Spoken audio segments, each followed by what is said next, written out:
days I tested positive, I couldn't go anywhere. Then ultimately, I'm done with it. Well, that's good. I just got my I don't lost count on the vaccine. I got my 6th or 7th last week. I need to get it. I could not take the latest one. No, and you can't do it for 3 months after you have it because my husband had it. Yeah, so I'm waiting for it. When I'm going back on 17th of November, and I'll miss tomorrow. Oh, great day. Again. Yeah. It's Good morning. 9:30. All right. 9:30. Well, then we'll shut up. Okay. So we're going to start the regular meeting of the Board of Directors of the Golden Rain Foundation of Laguna Woods, a California nonprofit mutual benefit corporation, Tuesday, November 7th, 9:30, Laguna Woods. And now I call the meeting to order. That was all done in one breath. I'm sorry. So the next item would be the Pledge of Allegiance, Director Skillman. Please join me in the Pledge of Allegiance to the flag of our country. I pledge allegiance to the flag of the United States of America and to the republic for which it stands, one nation, under God, indivisible, with liberty and justice for all. Okay, thank you. And thanks everybody for being here. So now I acknowledge the media. And the next item is the approval of the agenda. So are there any changes or corrections to the agenda? So if those no changes, are there any objections? If there's no objections, the agenda is approved. Next would be the approval of the minutes of October 3rd, 2023, GRF Board Regular Open Meeting. Are there any changes? Okay, if there are there any objections? If there are no objections, then the minutes of October 3rd, 2023 is approved. The next is the approval of the minutes for October 16th, 2023, GRF Meet the Candidates meeting. Are there any changes? No changes, no objections. Then the, October 16th, 2023, Meet the Candidates meeting is approved. The next is the approval of the minutes of October 19th, 2023, GRF Board Agenda Prep meeting. Are there any changes? No objections? Then the October 19th, 2023, GRF Board Agenda Prep meeting is approved. So, I'm going to forego the report of the chair because we have such a big agenda package. And I would like to finish before 5 o'clock. So thank you. So the next would be the CEO report.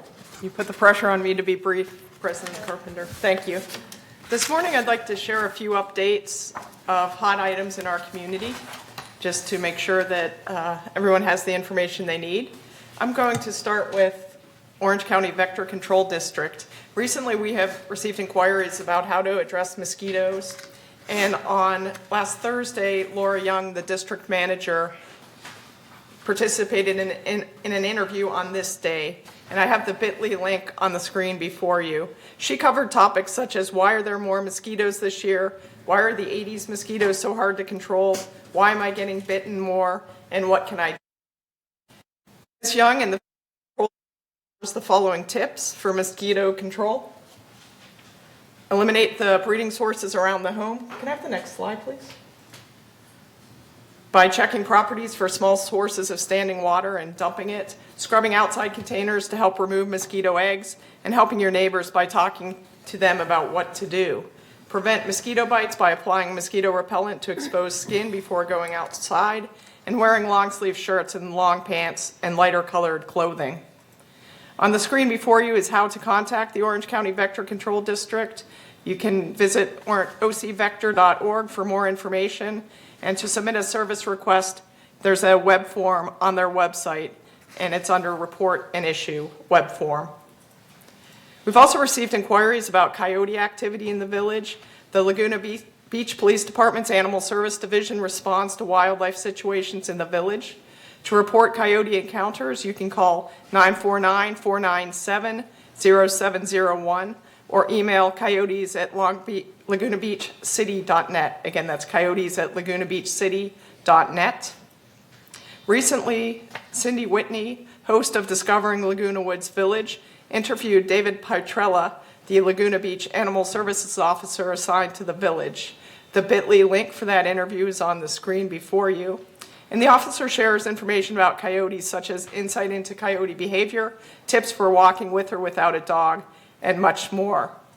Specifically, to protect yourself, he recommends leaving a comfortable distance between you and the coyotes. They will display defensive behaviors if threatened or cornered. Increase the distance between you and the coyote if you do encounter one that behaves aggressively. Don't ever feed coyotes or any wild animal, since it's illegal in the state of California and prohibited in the village. And eliminate potential food and water sources, fallen fruit, standing water, and so forth. To protect pets, the officer recommends feeding pets indoors, keeping cats and dogs indoors, supervising them closely when on walks or outside on patios, and so forth. Do not use retractable leashes for walking dogs. Consider investing in a coyote vest designed to buy owners time to get away, interrupt the predator, or pick up a pet. Pick up your animal waste. The scent can attract coyotes. And again, just another reminder, do not feed pets outside. On another topic, the gutter cleaning program is underway. This program is handled by our General Services Department. The program begins each fall and is completed by year end. Vendors and staff place an important notice document at each manor a minimum of 24 hours before the work commences. In Third Mutual, single-story gutters are maintained by the Streets and Sidewalk Work Center. Multi-story gutters are maintained by the outside contractor. And in United Mutual, both single-story and multi-story gutters are maintained by the outside contractor.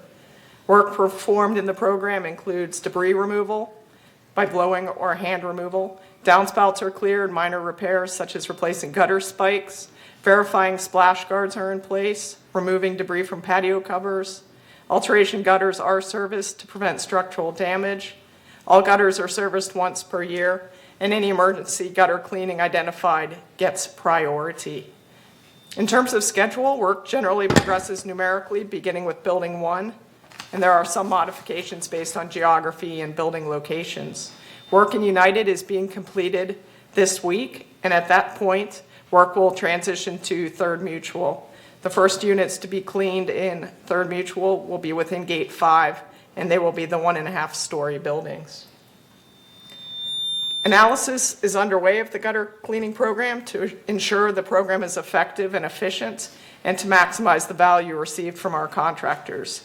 Buildings are spot checked via a new inspection web form process. The inspection form is shown on the screen before you, and feedback is provided to the contractor and the work center when corrections are scheduled or needed. Recently, we also presented the Employee Excellence Awards. These awards are given to outstanding employees who demonstrate excellent customer service, achieve great results on projects, and regularly go above and beyond their regular job duties. This morning, I want to highlight our 13 recipients, just so you can share your appreciation with them should you encounter them as you go about your daily business. In financial services, we recognize Mike Robb, our Central Services Supervisor, and Kendra Osborne, our Accounting Supervisor. In General Services, we recognize Dwight Griffith, Broadband Technician, and Pete Iglesias, our Paving Foreman. Lucy Hernandez was recognized in Human Resources, and she serves as an Administrative Coordinator.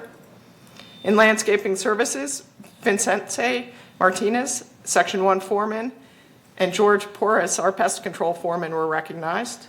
In Maintenance and Construction, Jason Wynn, our Operations Coordinator, and Justin J. Allen, our Damage Restoration Manager, were recognized. In Recreation, Laura I can never get her name right, I apologize. Corbaruvias, our Senior Equestrian Supervisor, was recognized. And in Security, Roger Cowdrey, Security Supervisor 2, Jean Delhomme Chestnut, our Administrative Supervisor in Social Services, and Jacob Wanosto, our Compliance Coordinator, were recognized. And again, if you see them in your travels, please give them a thanks and an appreciation for their service to our community. And lastly, I want to announce the Aliso Creek Trail Rehabilitation Project. A portion of the creek trail will be temporarily closed for paving on Wednesday, November 22nd from 7 a.m. to 5 p.m. Trail users may access the trail via the parking areas through cul-de-sacs 12 and 60.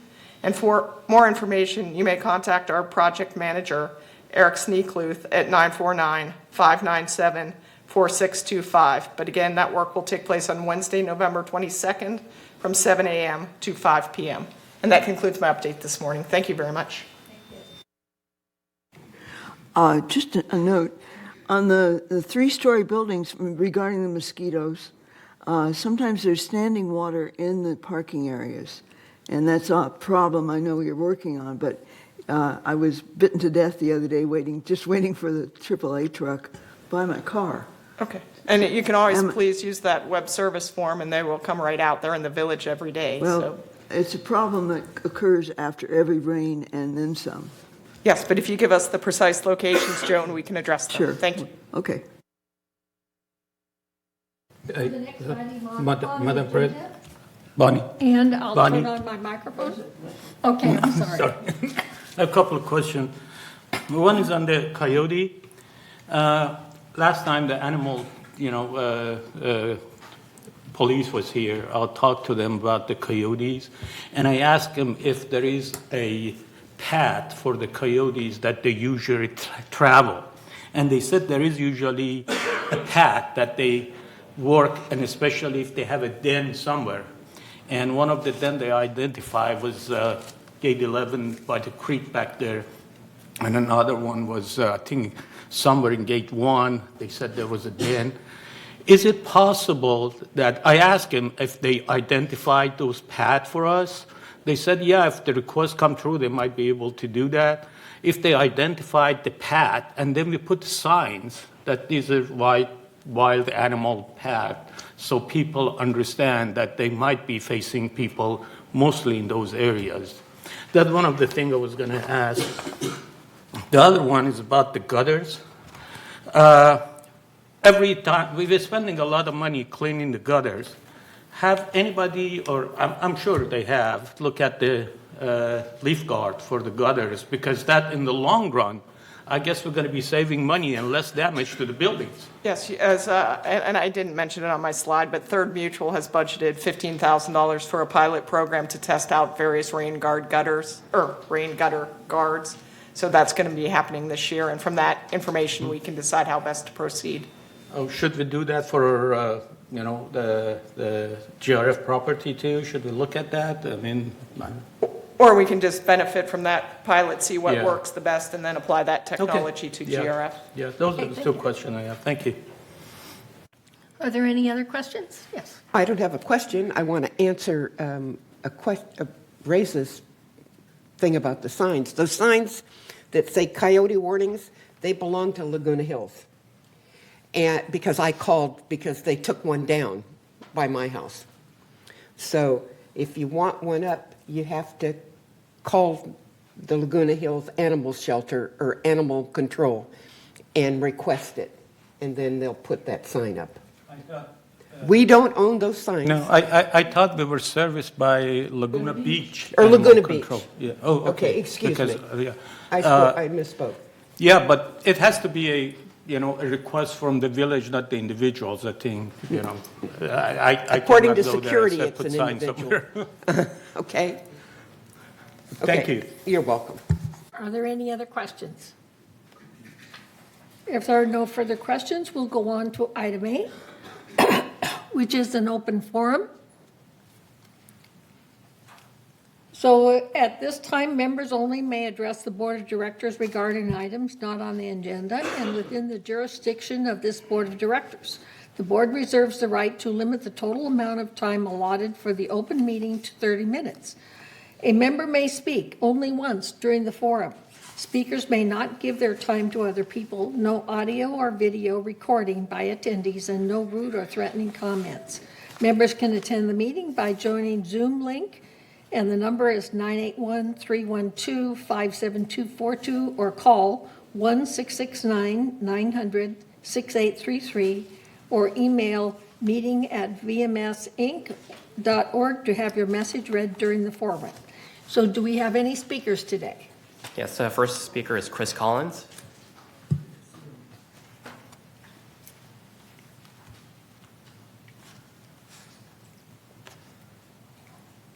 Good morning, Chris Collins, 3306Q. I'm here with an update on the work of the Foundation of Laguna Woods Village, which is on behalf of residents who are experiencing temporary financial crisis. What's stopping you? Did you hear about the 87-year-old woman recently suffered a stroke and became uncommunicative? What compounded the problem was that her ability to swallow was also affected. A decision needed to be made about how best to feed her. Was artificial nutrition appropriate? Unfortunately, she did not have an advance directive. She'd never discussed her wishes with her children, and she lived alone. Her children did not know what direction to take. Have you discussed your wishes with those close to you if you have a medical emergency? If you answered no, the Foundation of Laguna Woods Village's third televised broadcast on the subject of planning for the inevitable focuses on the reluctance to plan for the future, and it will be aired on Village Television beginning in the first Saturday in November, and it will continue on Saturdays for the whole entire month at 12 noon.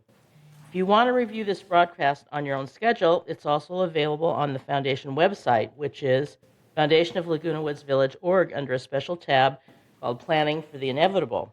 This website section includes the YouTube links for this broadcast, and then there have been earlier ones on advance directive and estate planning. Tune in and hear Dr. Sonia Segal discuss the reluctance of planning for the inevitable. Dr. Segal is a board-certified UCI health internist who specializes in the care of treatment of older adults. As she explains, often people have unrealistic assessment of their own health, they lack knowledge of how to go about this, or lack a trusted individual in their life to designate as a surrogate decision maker. These obstacles to planning can have unfortunate results, for example, causing distress in those having to make decisions without guidance. So if you have any questions about this topic or the upcoming broadcast, please contact the Foundation at 949-268-2246 or the Foundation at comline.com. And for more information about the Foundation, please go to our website, which is the Foundation of LagunaWoodsVillage.org. And please note that donations can always be made using PayPal on the Foundation website. Thank you. Thank you. Next speaker is Elizabeth Morris.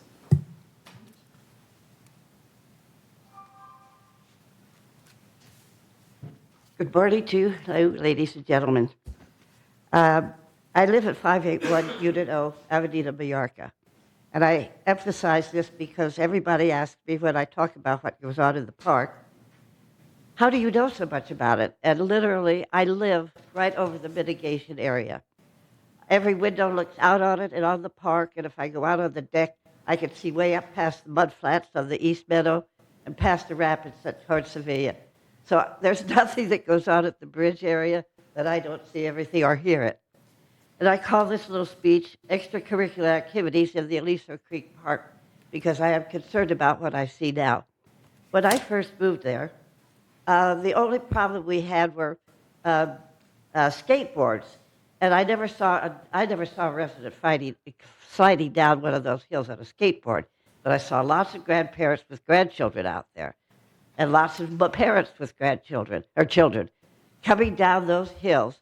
And if you notice where you come down 60 right into the bridge, those are marvelous. It's like catnip to a cat, to a bicyclist.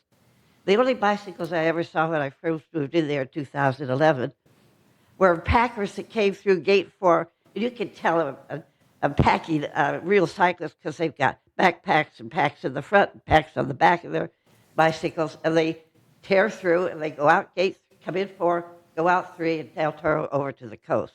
So they're not a problem.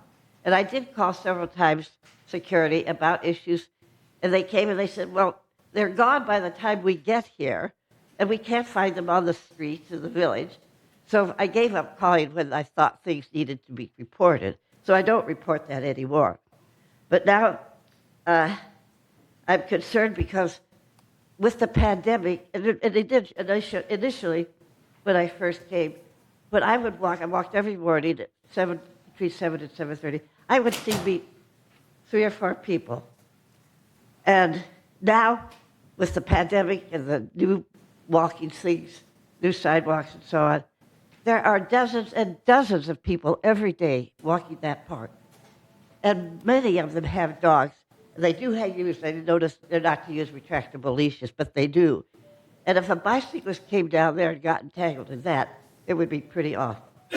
Well, what I wanted to tell you was, last Friday morning, I did my walk, and I always stop at the bridge, and I look west to see how the water's flowing and how the mud is appearing at the bottom of the base of this creek. And then I turned and use my walkers, because that's a long walk I take. And then I walk on the east side, and I watched there.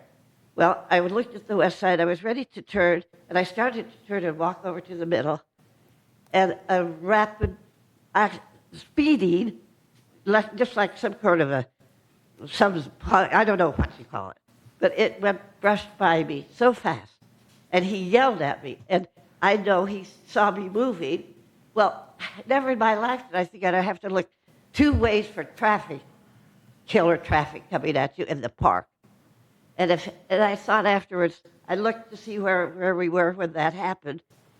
We would both have been killed had we collided, because I was wrapped up in my walker. It would have hit me on the side, not full force, because I was walking across, and he was coming at an angle. We both would have been killed. I would have been thrown probably into the cement wall, the cement header, the steel gates, the handles, the railings there. And he was going at such a speed, I was stunned. It took my breath away, because he just right by me. And I looked, and he was already at the top of the hill on the south. He went with such speed, it was frightening, really frightening. But however, I've been in scary moments before in my life, and I looked up to see where the heck he was. And then I looked around to see what would have happened had he hit me. As I said, I would have been killed with the force. Ma'am? Yes. Your 3 minutes are up. Oh, well, I'm sorry not to finish this, because again, on Sunday night, I saw another speeder during the open hours of the park, and he was coming behind several elderly men walking, and he raced again by my manor at such speed if he had hit any pedestrian. So I just want GRF to be aware that this is there. The announcements about no bikes in the park is practically non-existent. So thank you. So thank you for your attention. The last speaker is Robert Reyes.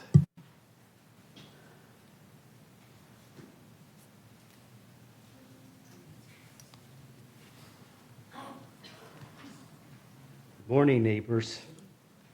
Thank you for the community bazaar, first of all. It was amazing at Clubhouse 5. What a great idea. This is the first time I participated, and it was a lot of fun. It created a sense of community. So thank you for that, and I look forward to it next year. You know, the soul and spirit of an organization trickles down from the top. There is a new kind of kindness that I sense ever since you became directors and we had the honor of having our CEO. I've noticed a change in VMS employees are being kinder and gentler, and they understand where we're at. And I really see a difference. I've been here 10 years, and I'm a third-generation villager. So I really appreciate that. And I thank all of you because you set the example for a community of caring. So thank you so much. I also want to thank you that as a docent, I can literally tell potential future residents what a great community we live in, because you've done such a good job. And now that I'm retired and I've had 1 year to attend all your meetings, I've learned a great deal on leadership and what has made this community so successful for 60 years come 2024. So I would like to continue with my volunteering and pick up the torch and do as well of a job as you have in the future when it's my turn to serve in leadership. So I'm excited about the docent program. And because it's such a good program, I would love to see it online so that we can reach more people on social media, right?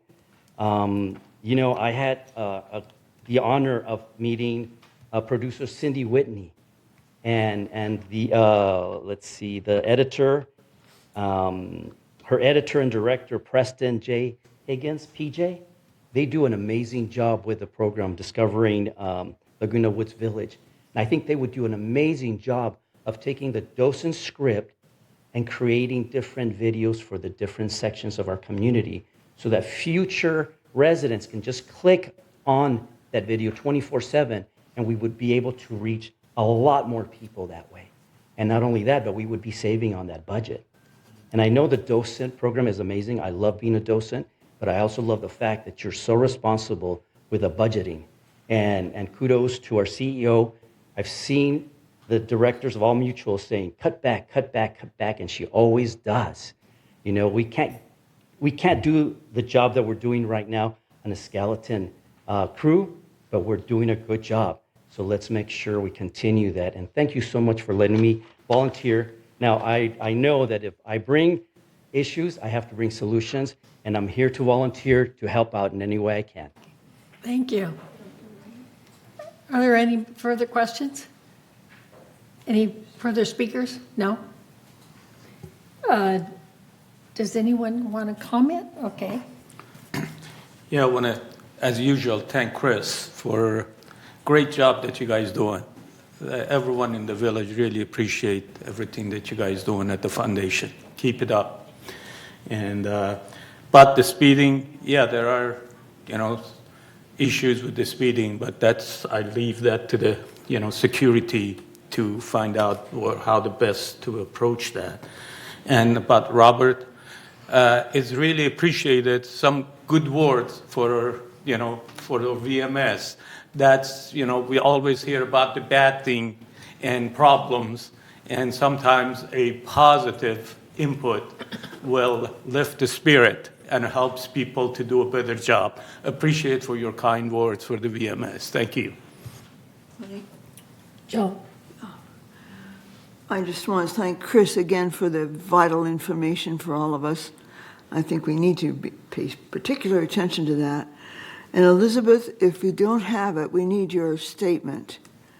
You wrote out something for this. I just had points to cover.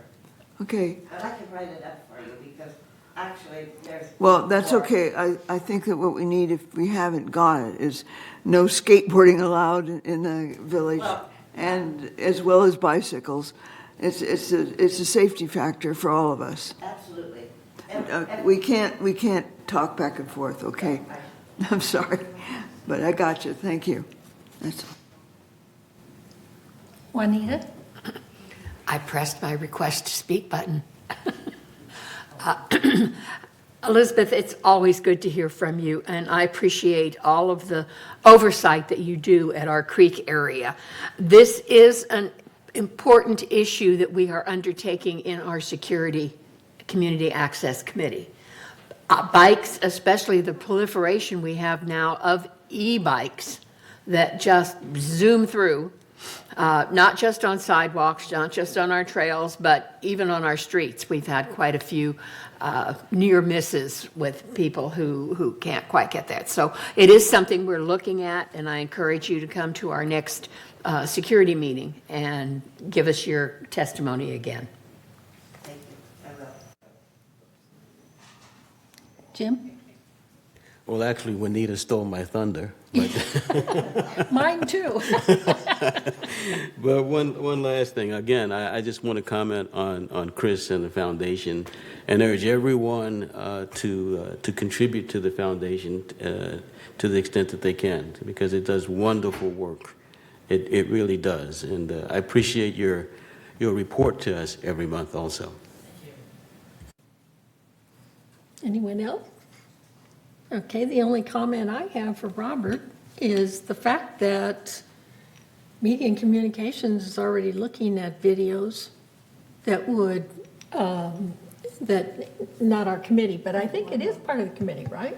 That they're looking at videos in regards to putting it on the new website, which is right now being reviewed, so that people can go to the website and actually see everything. In fact, the video, from what I understand, is better than the docent tour, because you could see more. So I don't know if you want to speak to that. Right, yes, the video's already been made, and will be on the new website. So there'll be a video docent tour available to everybody. And then we'll see about the physical tours. But this may take the place of the physical tours later, not yet. Yeah. So thank you. So if there's no other responses, I'm going to go ahead with the consent calendar. So all matters listed under the consent calendar are recommended for action by committees and will be enacted by the board by one motion. In the event an item is removed from the consent calendar by members of the board, such items shall be the subject of further discussion and action by the board. So the recommendation from the Finance Committee is consistent with its statutory obligation. The subcommittee of the board consisting of the treasurer and at least one other board member reviewed and approved preliminary Golden Rain Foundation financials for the month of September 2023. By this vote, ratify that such review be confirmed in this month's board member open session meeting minutes. So, yeah. I move that we approve the consent calendar. There's a second. Please push the buttons. All right. Any objections? So the consent calendar is approved. The next item is the unfinished business.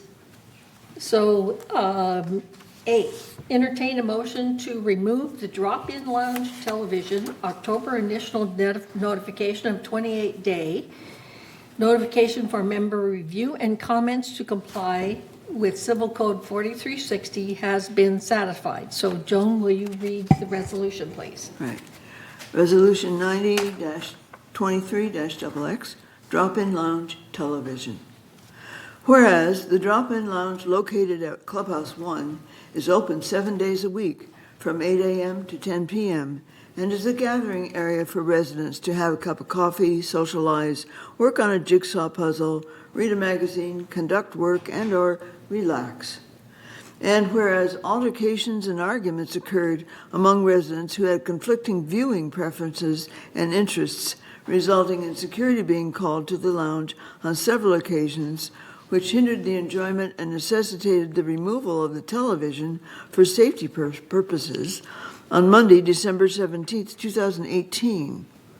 And whereas on March 14th, 2019, the Community Activities Committee passed a motion to reinstall the drop-in lounge television with restricted programming and closed captioning to Village Television, TV6.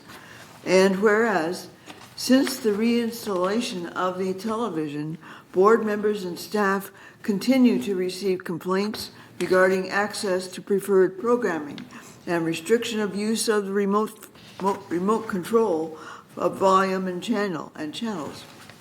And whereas staff proposed 3 options for the drop-in lounge television. 1, affixed on the Turner, it should stay affixed on the Turner Classic Movies channel with closed captioning. 2, could be a marquee displaying upcoming events, classes, and message boards, no volume. Or 3, removal of the television. And whereas on September 14th, 2023, the Community Activities Committee reviewed these choices and recommended the removal of the drop-in lounge television. Now therefore be it resolved November 7th, 2023, that the Board of Directors of this corporation hereby adopts removal of the Clubhouse 1 drop-in lounge television, and resolved further that the officers and agents of this corporation are hereby authorized to carry out this resolution as written. I move that we approve this resolution. Don't push the button. Second? Oh. Okay. Is there any discussion? Okay. Is there any objection? We have member comments as well. Pardon? We do have some member comments. All right. Okay. Manor 31C, Tony Mendel. I am in favor of removing the televisions from the drop-in lounge. People of different backgrounds and tastes come in to gather and socialize. I have seen numerous arguments due to people arguing over what they want to watch. Second one, Manor 551B. Dear GRF board members, I am Stephen Wontrobsky, a resident living at 551 Estrada Unit B. I previously addressed this subject issue in my August 28 email to you. In the last board meeting, the Community Activities Committee recommended removal of the TV from the Clubhouse 1 drop-in lounge. The board withheld approval of these recommendations for 28 days pending receipt of the additional resident input on this matter. I hereby submit additional input for the board to consider in order to justify rejections of the CAC recommendation to remove the TV. One of the board's primary responsibilities is to look after the social and physical well-being of its residents. And the stated purpose of the CAC is to help ensure that residents remain fit, engaged, and entertained. In that regard, I encourage board and CAC actions that contribute to the social well-being of our residents, such as offering activity opportunities to interact with other residents in a social atmosphere. Medical studies have shown this is one of the foremost positive aspects for a healthy living environment in a senior community. The Clubhouse 1 TV viewing is such an activity offering. Residents can arrange their schedule to get together, sip coffee, and chat while viewing the TV. It gives them a reason and meaning for social interaction, which has positive psychological benefits and reduces the feeling of loneliness that is present with many in our community. The Globe reported about problems related to access to programming. This is the crux of this entire issue that has occurred over the past. This issue relates to the political arguments that have developed in the past regarding political channel selections and viewer commentary. Rather than throw out the TV viewing for all, why not restrict through the TV parental control function the elimination of the following channels causing the problems: the Fox, CNN, C-SPAN, and MSNBC. That would solve the problem. The Globe then reported that there were issues related to restrictions on access for control of volume. I never knew this was a problem since the TV is fixed on mute. Simply continue to restrict access to the remote control as has been in the case for years. And keep the sound on mute with closed captioning so that as not to create loud atmosphere in the lounge. This is the way it has been for the past years without a problem. Keep the remote control in the Clubhouse 1 office just it has been for years without any problem. If a resident desires on the first-come, first-served basis to watch a show for an hour, let them request a channel change by going into the Clubhouse 1 office. I have been doing this for years without any complaints to allow the viewing of the Sunday after NFL football games. Finally, I would like to recommend that the CAC instruct both the Recreation Department Director and Recreation Department Manager to individually develop a list of recommendations that would encourage more TV viewing in the Clubhouse 1 lounge. Some proposal recommendations might include: 1, allow TV viewing on the first-come, first-served closed caption basis for 1 hour or similar accommodation protocol. 2nd, put the Monday movies on closed captioning viewing. I've noticed that the women residents like to watch these movies together in the lounge. 3rd, during the weekday morning and afternoon, put the TV on channel 2 that will show Let's Make a Deal, Price is Right, The Young and the Restless, etc. 4th, solicit input from the actual Clubhouse lounge visitors, what non-political shows they would like to watch on the TV. 5th, do not have the TV on the village TV. In my opinion, from my observation being the Clubhouse 1 lounge on almost a daily basis, there is minimal Clubhouse 1 viewer interested in watching this channel. The board, CAC, and the Recreation Department need to do more work on this subject for the social and psychological well-being of all of our residents. They all need to fulfill their responsibilities owed to our residents in this regard. That is why the board members were elected and why the Recreation Department directors and managers are being paid. Let's simply have everyone do their jobs. Anyone on the so-called managerial role could have eliminated this problem by simply stating, get rid of the TV. I believe the board is above that, and they need to show that the social and psychological well-being of a resident is paramount in their minds. And in this case, it can be easily addressed with a simple fix rather than just getting rid of the TV. I request that the board reject the CAC recommendation to have the Clubhouse 1 TV removed and instead direct the CAC Recreation Director and Recreation Department Manager to come up with a list of recommendations that will encourage and expand resident social TV viewing in the Clubhouse 1 lounge. That's it. Director Dotson had her hand up. Okay. No, I'm ready. While I don't agree with everything in that letter, I do agree that removing the TV is not the right way to go with this. The ability to have a TV in that lounge, that's what drop-in lounges are. I agree about the ladies getting together for the movies. There are ways to restrict that television to specific channels, National Geographic Channel, different things like that. But that's, to me, that's like punishing a child by taking away their toy. So I will be voting no. I think taking the TV out is absolutely the wrong way to go. Okay, Yvonne? The TV has been an issue for years. It's been pulled in and out because of the same reason, the arguments with people and having to call security. We've tried several different avenues, restricting it on Channel 6 and other channels, and it just doesn't seem to work. So I support taking it out because we've taken it out before. So, and we'll probably be putting it back in again in another 6 months. But this is, I don't know why this issue keeps coming up. And it's the same people that are arguing about the TV. And so it needs to be pulled out. That's all I got to say. Thank you. Egon?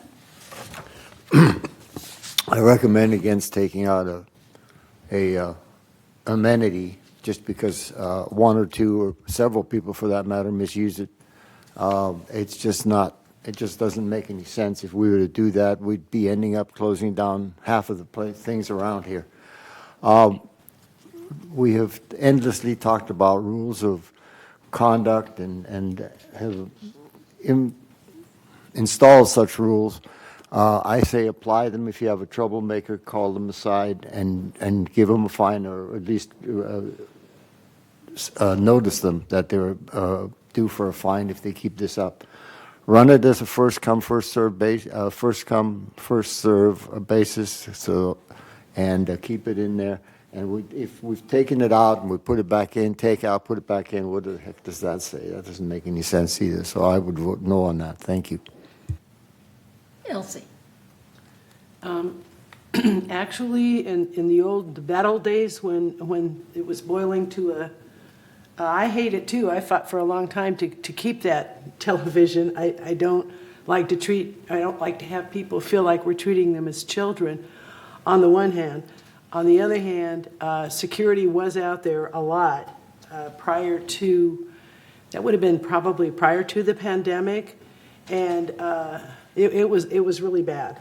And then, one side would fight against the other side, and it put the security officers in a bad position. And in one case, well, I'll leave personalities out of it, but there were some rather prominent people involved in some of those set twos. And the people that I talk to when I go to the anymore, now that it's been just on mute and I approached things, but I questioned recreation and the staff there. And it turns out that a lot of their time is taken up because people will go over to the office. I think the one person mentioned it. And I just don't know. I just think no. Oh, that was the final thing I was going to say. I'm sorry. I tend to drift. The people that I talk to over there don't care one way or the other. They sit there and read their newspapers because there's a nice little social area there. And they can sit and read their newspapers, read their magazines, chit-chat. And there's just this silent observer, which is the television screen. So it seems I'm supporting this as regretfully, but I think it's just a waste of time having it there. And like Yvonne said, even no matter what we try, there's fights. So, and I don't think that's like, anyway, I support this. Okay, now I have two more here, and then there's Gan and Martin, and then Joan. And then Jim. Do I go And first? Jim, okay. So Gan, you're first.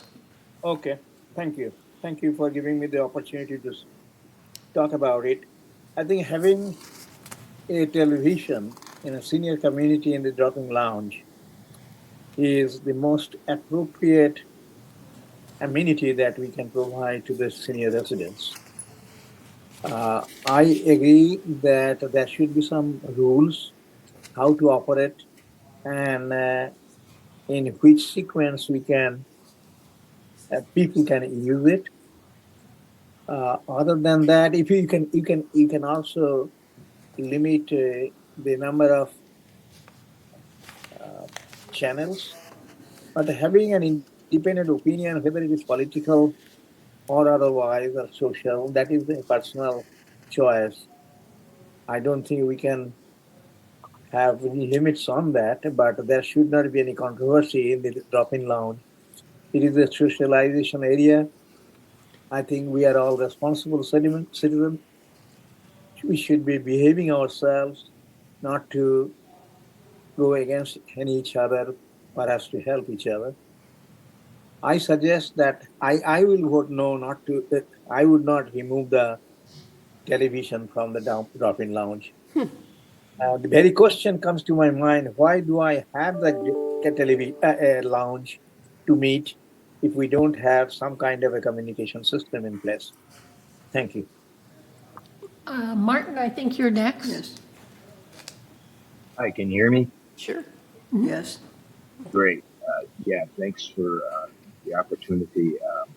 I'm not in favor of removing it. If anything, if maybe we use a little technology and go with a split screen with a closed caption, then or even a quad screen, something like that would satisfy, all those that are, in attendance of the lounge. But just the removal of it, that's, we can use technology, is what I'm saying. Thank you. Joan, and then Jim, and then Reza. Okay.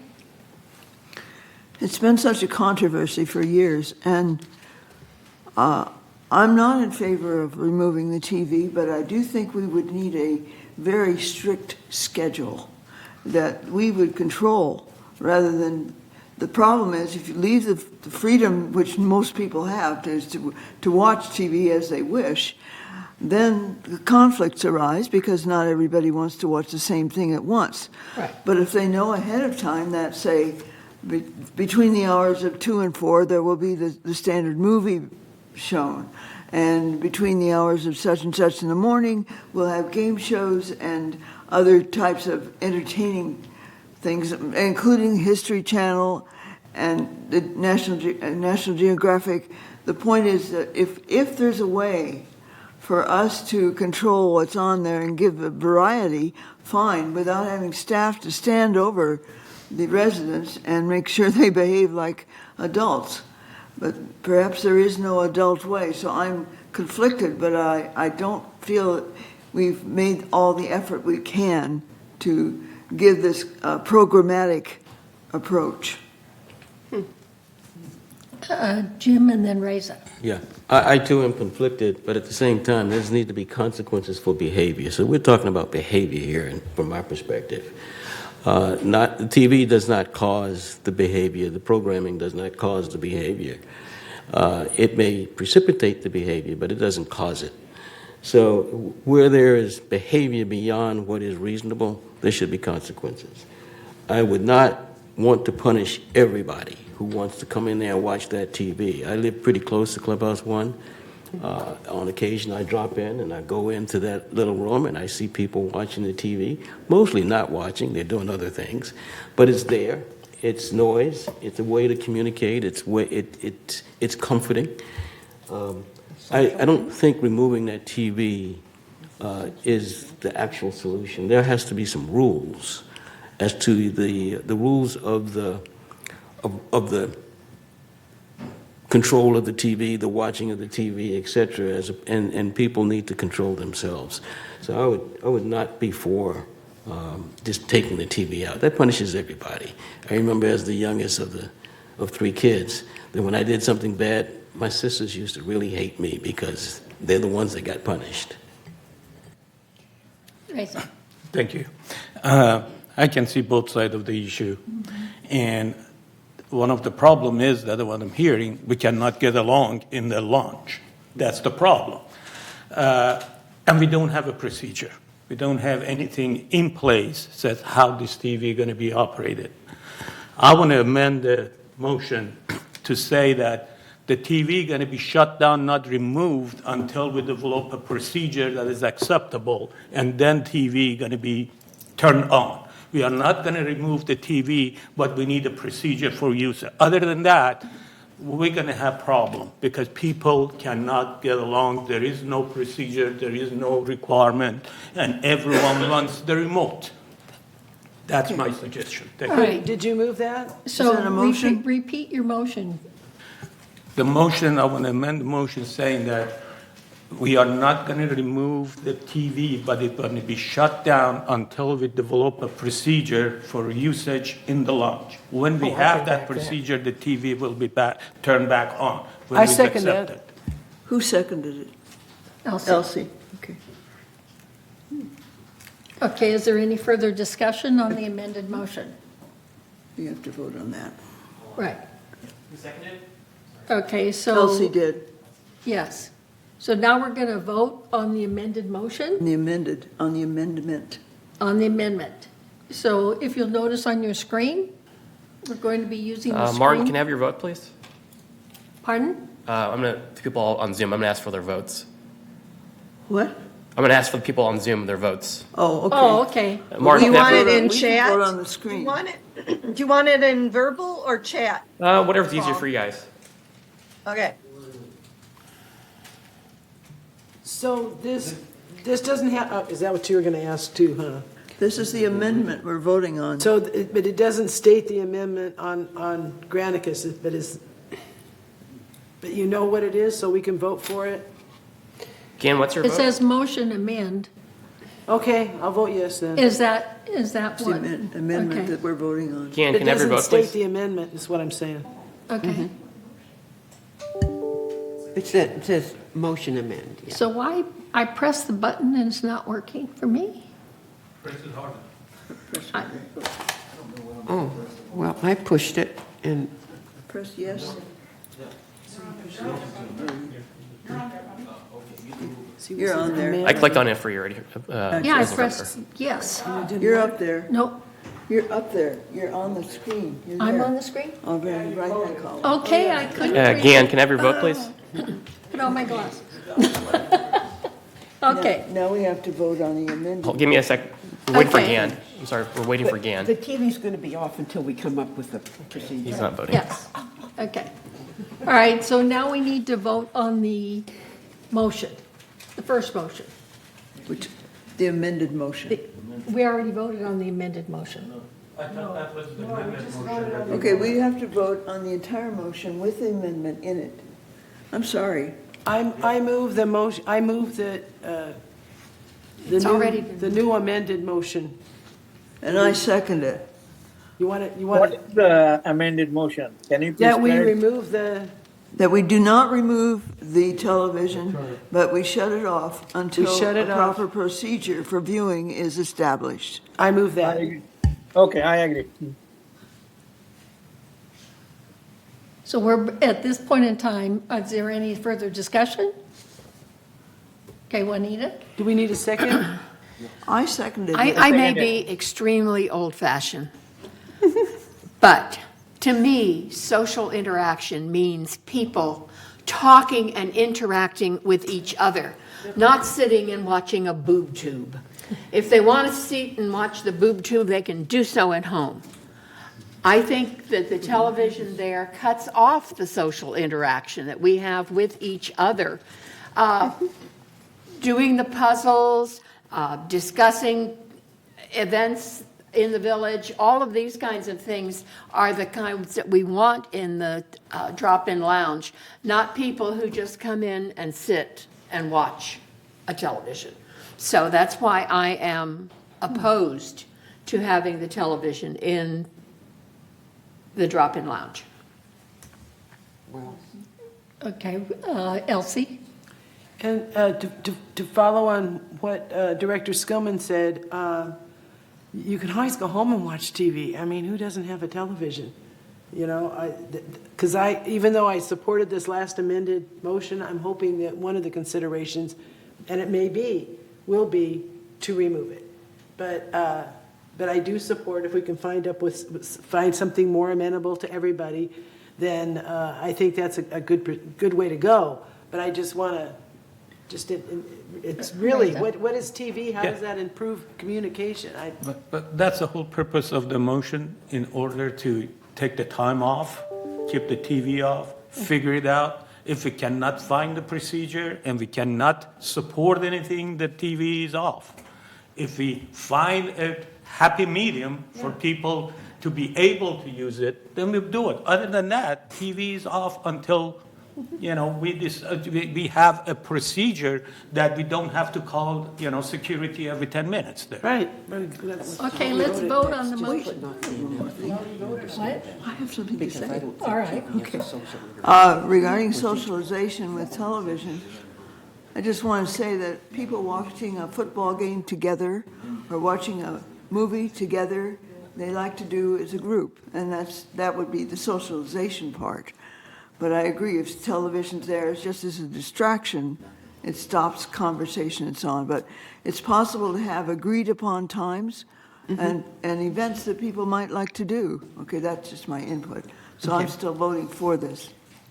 So can you restate the motion, please? Yes. The amended drop-in lounge is now, therefore, the Board of Directors hereby would not remove the television, but turn it off until the proper procedure for viewing is established. Do we need another 28-day for this now with the amendment? So, No? Okay. Did you ask to have it repeated? It has to go on 28 days again. That's what I thought. It would have to do another 28 days. Yeah. yeah, I guess we do. Okay, so I move I know. Okay, so we're here to vote on the full motion with the amendment. Right, and it will be on a 28-day hold. Yes. Okay, so are we ready to vote? The TV will be off. Yes, okay. All right, so we're ready to vote. I just had one more comment. It says I thought we had already voted for this and voted to remove the television. And it says but it doesn't say it's first reading. It says that it has been satisfied. No. We made an amendment that changed the motion. No, I know that, but I mean. Therefore, it has to go back on a 28-day hold. Okay, yes, but in here, okay, now maybe I'm reading this wrong.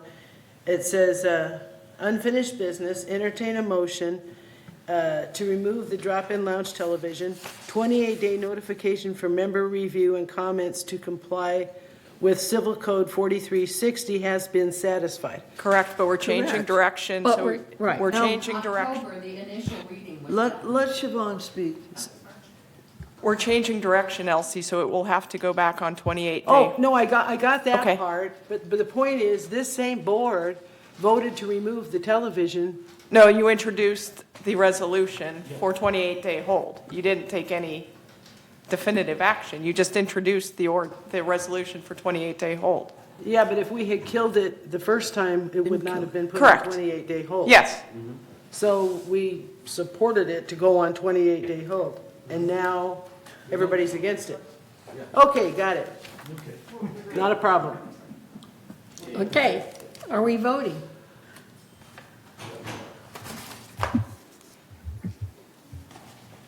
See, I pressed it, but it did not work. I will try again. There you're on. You're on. There we go. For Martin, Debbie, and Gan, can I have your votes, please? Working on it.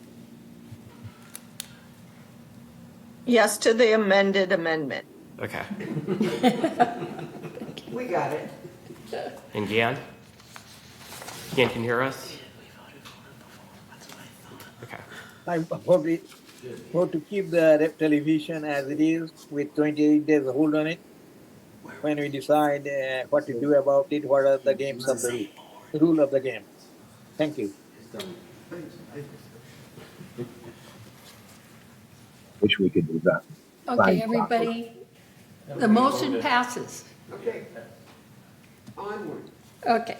The next item is the update on committee appointments, and Joan, we do have an adjustment to the committee.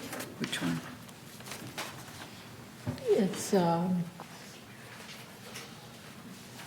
Maintenance and construction. Okay. You got it. You got it. You got this. This is for third. Okay, I'll do my best. Okay, I will do my best. We have to. All right, resolution 90-23-XX. GRF committee appointments. We have too many appointments. Want me to bring it up? where are you talking about? What are you talking? Do we need to take a recess? Okay, this is community activities. We have Yvonne. Oh, she's the alternate, that's all right, but this one here. We have third, never mind. It's fine. It's Are we all fine. right? Yes. Okay. GRF committee appointments. Resolved November 7th, 2023, that the following persons are hereby appointed and ratified to serve on the committees of this corporation. Please stop me if I make a mistake at this point. Okay, well, I'll try to read the changes. Community Activities Committee. Elsie Addington is removed. Joan Milliman becomes just the regular GRF representative. Juanita Skillman is the alternate for GRF. Kush Bahada is the alternate for third. Joel Zalen is removed. Andy Ganosho is third mutual. Pearl Lee is removed. Maggie Blackwell is on for United. Sue Quam is on for United. Peter Sanborn is now on for Mutual 50 full-time. Sue Stevens becomes the alternate for Mutual 50. Finance Committee, the changes. Donna Rain Sozak has been removed. Brad Reinhardt is on for third. Azar Asghari is removed with United. Mickey Choi Ho is on from United. Margaret Bennett is removed from Mutual 50, and Sue Stevens becomes a regular from Mutual 50. The advisor, Rosemarie DeLorenzo, is removed. Information Technology Committee. Deborah Dotson is removed. Tom Tuning is from United is put on. Debbie Dodson is placed as an advisor. The Landscape Committee. Tony Liberatore is put on from United. Jules Zalen is removed from third. S.K. Park from third is put on. Sue Stevens is the alternate for Mutual 50. And Donna Rain Sosak is put on as an advisor. Sure. Okay. Maintenance and construction. Okay.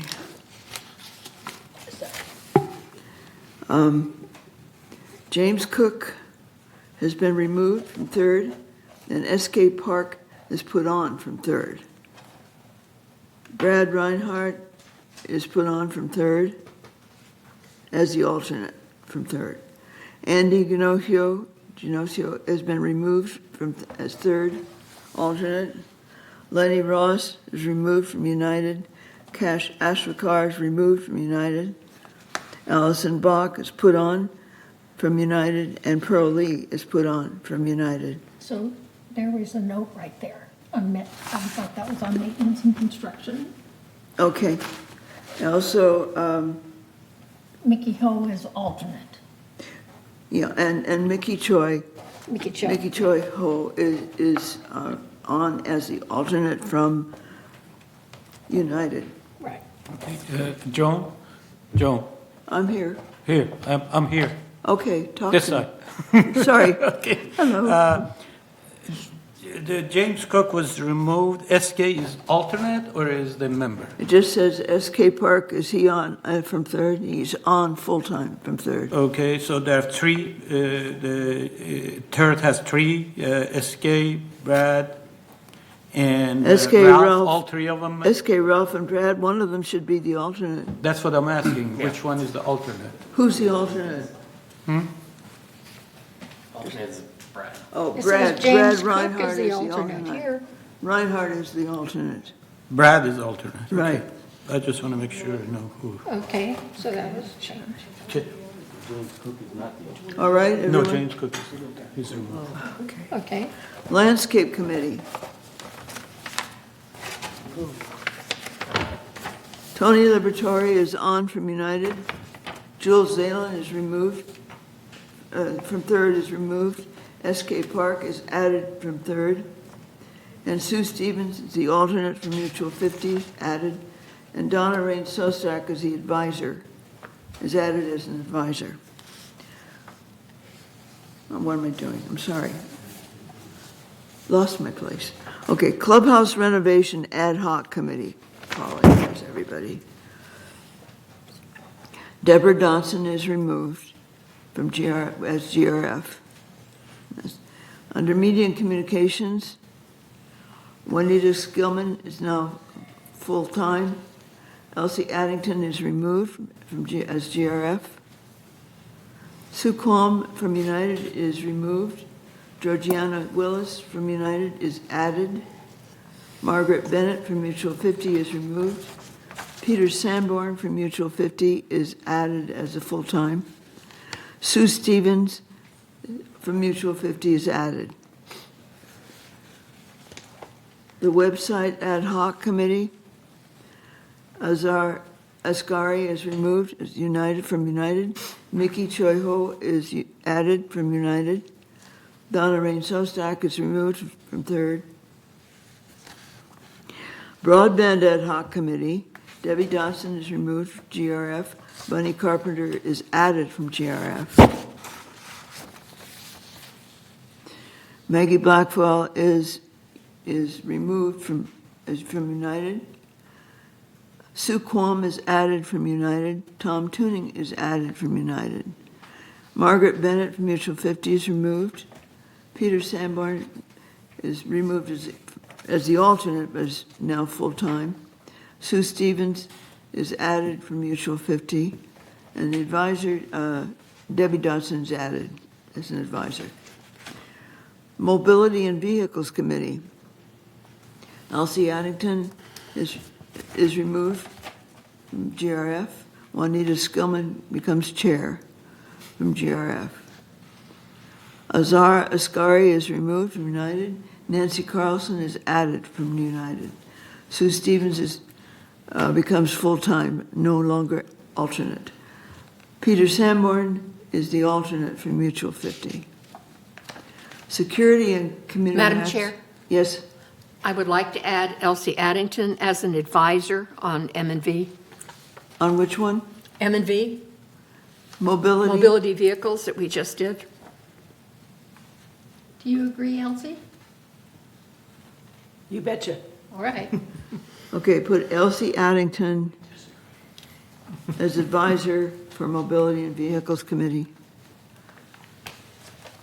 Security and Community Access Committee, Donna Rain Sosak from third has been removed. Vidya Kale has been from United is removed. Nancy Carlson from United is on.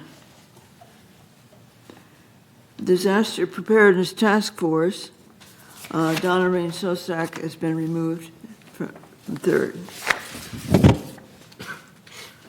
Georgiana Willis from United has been added. Rick Copps has been added as alternate for Mutual 50. Sue Stevens has been dropped as alternate full-time on Mutual 50. Laguna Woods Traffic Hearings. Elsie Addington has been removed. Juanita Skillman is no longer an alternate. She's full-time. Cash Ashrakar has been removed.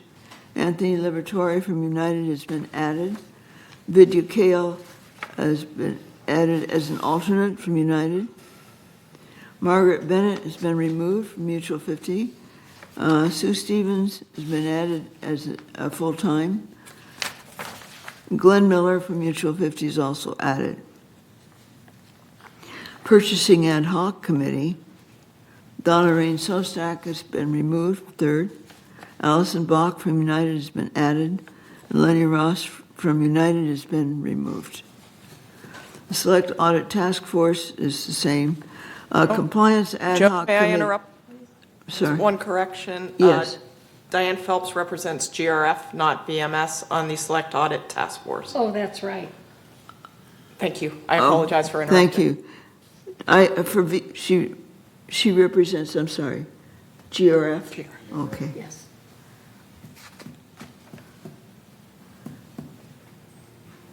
And the Select Audit Task Force, you guys got it? Okay. And then the Compliance Ad Hoc Committee, and the entire committee has been deleted. It's fulfilled its task. Okay. Executive Hearings Committee, Elsie Addington has been removed, and Joan Milliman is now full-time. Finance Advisory Group, Andy Ginocchio has been added from third. Donna Rain Sostak has been removed from third. Space Planning Ad Hoc Committee, Lenny Ross from United has been removed. Azar Asghari from United has been removed. Tom Tuning from United has been added. Nancy Carlson has been added from United. Those are all of the changes. Anything else? Okay, I move that we accept the new committee. If you can't, please push the button on the screen to make the motion. Oh, I'm sorry. Second?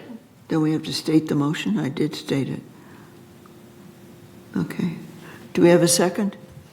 I pushed the button. Push the button. I seconded it. Push the button. I did push the button twice. Okay. Push it twice. It says second.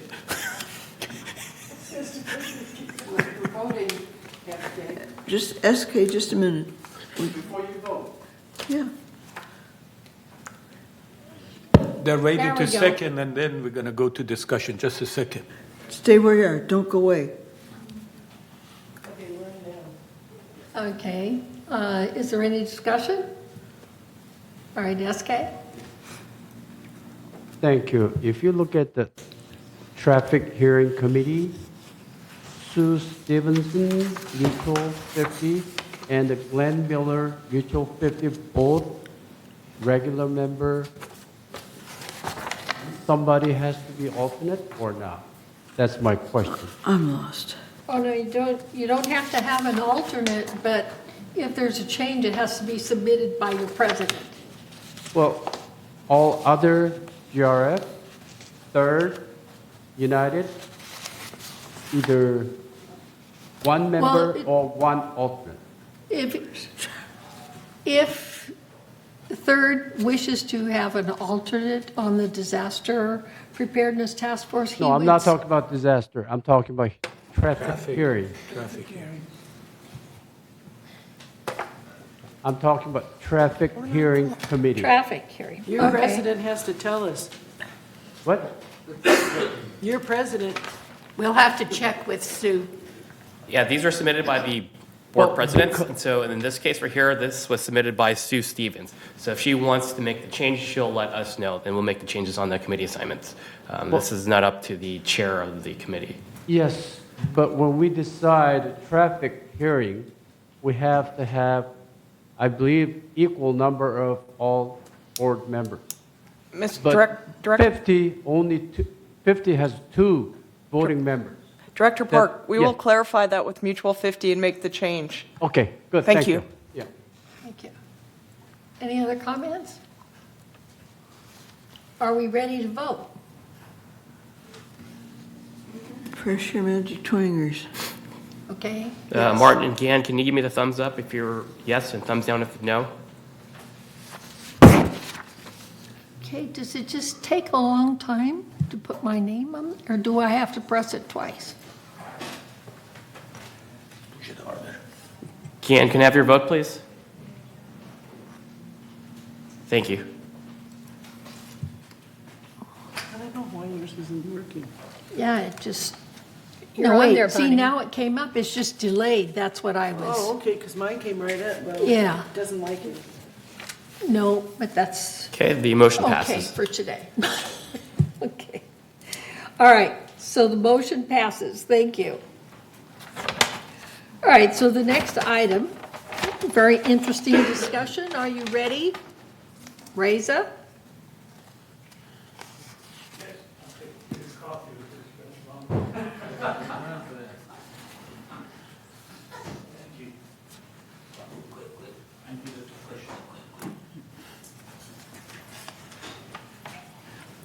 So the next item, 11C, is discussion of Clubhouse 1 update.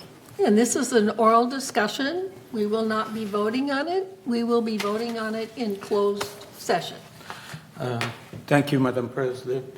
On October 24th, the MNC had a closed meeting in which CAG and Finance were invited, but not very many people showed up on those 2 committees.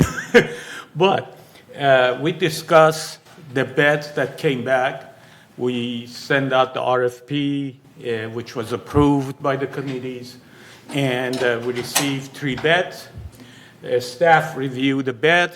They clarified the information on the bed. They went back and talked to the last 2 bedders, not the higher one, because it didn't make any sense to talk to the 3rd bedder, and make sure that the information was provided was correct, and everyone understand what was on the RFP, and they bedded correctly based on the RFP. The other issue was, are they using the same type of material for the, that they're proposing, or equivalent of the, accepting all the codes? And the answer was yes. So after that, the committee looked at that and approved for the sending it to the full board of the GRF. But right now, I asked the staff for the open session just to discuss the statement of work and the scope that this project going to have. That's for the information for everyone that listen, everyone that is here, all the members, to understand what the scope of the work is and what are the things that we are trying to do in Clubhouse 1. We are not going to be discussing numbers. We are not discussing money. We're just discussing the scope. For that, I asked Mr. West to take the microphone and tell us what this scope is. Thank you.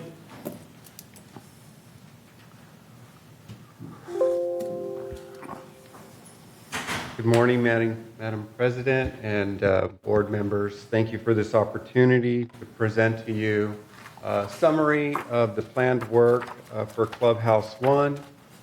We have a slide presentation that I will go through with you. It's going to be brief. It is summarized. We're not going into detail because we'd spend a lot of time. Here's the detail here in my hand. So, but it will outline what's being planned and what's going to be delivered. So right now we have a map just showing the vicinity where Clubhouse 1 is located. That's where the star that you see on your screen. That is Clubhouse 1. That is the flagship clubhouse. That was the original clubhouse built in the community. It has a Spanish mission style. Next slide, please, if you wouldn't mind. Here's an overhead and aerial view of the clubhouse. You can see that it's a campus with different buildings, different areas for parking. It does have a large pool that's covered. Very nice facility. If you would please go to the next slide. Here's another overview. It's a site plan of the areas that will be affected by the work that's planned. We have what we're calling Building F. We've identified these early on when we were doing the work, the preliminary work for the windows and doors. So this was mapped out. Building F, you can see on your screen here, it's to the left. It's the drop-in lounge, conference room 1, conference room 2, and the art room. It also has restrooms that are attached to that building as well. Those will all be a part of the planned work. Building G, that's going to be the main ballroom, also known as the main lounge. I'm sure you're familiar with that. A lot of activities happen there. Building A, it's the multi-purpose restrooms that will be affected. Also the multi-purpose room and the game room. I'll show slides where that breaks down a little further. Building B, we have the pool, locker rooms, and the billiards room. For Building C, it's going to be the fitness center. It's combined 2 buildings, fitness center and gym. The gym will not be a part of this scope. If you wouldn't mind going to the next slide. So here, breaking it down a little further on Building F, just highlighting the areas again that will be affected by this planned work. You'll see areas that are not hatched. Those are storage areas and this outside patio area that will not be a part of the scope. If you wouldn't mind to the next slide. Again, this is what we're calling Building G, the ballroom. Just the center portion will be worked on. The offices to the left and the kitchen to the right are not a part of this scope. Do you wouldn't mind the next slide, please? So here we have Building A. This is the multi-purpose room and the restrooms and a game room. All the areas in white are basically storage, except for the lower left. We have an area that the radio club uses. That will not be a part of this scope of work. Also, there's an area where the bus drivers take break. That's on the lower left portion of the screen. That too will not be a part of this scope of work. The rest are basically storage areas. Next slide, please. So Building B, we have the pool locker rooms and billiard room. So for this Building B, those are the areas that will be focused on. The electrical and pool equipment room is not a part of this, nor are the storage areas. The pool and spa is not a part of this scope as well. Next slide, please. So we have Building C here, which is the fitness center. It's the complete fitness center where the offices are and all the exercise equipment. Again, the gym is not a part of the scope. Next slide, please. So as mentioned previously by Director Reza, the RFP, the provisions, this is all part of the package that was sent out to advertised to contractors for their bids. And this is the complete package. There was a lot to it. I just wanted to go over. It's the RFP provisions, the interior design plans, interior improvement specifications, window and door dimensions, window and door map. We have included an asbestos report, plumbing fixture specifications, appliance specifications, PPG paint specs, AMB, and also the building room location map, so they're familiar with the site. Next slide, please. So just to summarize the scope, it's really an update to the different spaces within that campus. And what's happening in those spaces is painting. So we're replacing the paint, the flooring, the acoustics, window treatments. We're replacing the existing lighting with LED lighting that will be compliant with Title 24. We will remove the surface-mounted electrical. If you've been to the facility, you'll notice that the electrical is run on the outside of the walls, not like in this building where they're on the inside, unseen until you get to a receptacle. So that will be corrected. That was an old-style way of doing construction, and we're going to modernize that. There are kitchenettes. Again, we're not addressing the main kitchen at the lounge or at the ballroom, but the other kitchenettes that are throughout the facility. We will be replacing the cabinets, appliances, countertops, backsplash, sinks, and other plumbing fixtures. The restrooms, in the locker room adjacent to the pool, will replace the tile countertops, sinks, toilets, partitions, mirrors, and lighting. And again, this is summarized. For the ballroom, the fireplace facade will be changed, as well as the other items, the paint and the flooring and whatnot. The chandeliers will also be replaced. All of the decision-making was done early on by the committees. Everything was brought forth to the committee for their selection. There were some color selections that were made at that time as well. As far as the ballroom, there is another item that was previously budgeted but has now been adopted into this scope of work. And so that is replacing or adding a screen projector. So right now, they bring out cords and, they tape it up and set it all up. This will be a permanent fixture. We also, a part of this scope of work will be to replace the windows and doors, again, with Title 24 compliant windows and doors.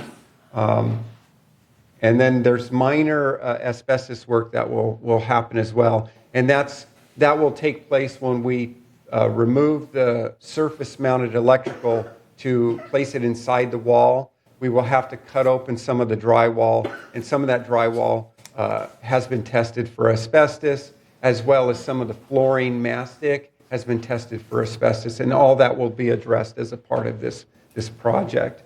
And that really summarizes the scope of work. It's simply an update to the facility, interiors mostly. There will be exterior paint, but nothing more to the exterior than the paint.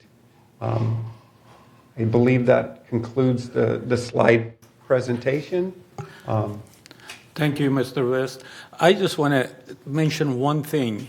When I was working with this project, I didn't know how much work is in there.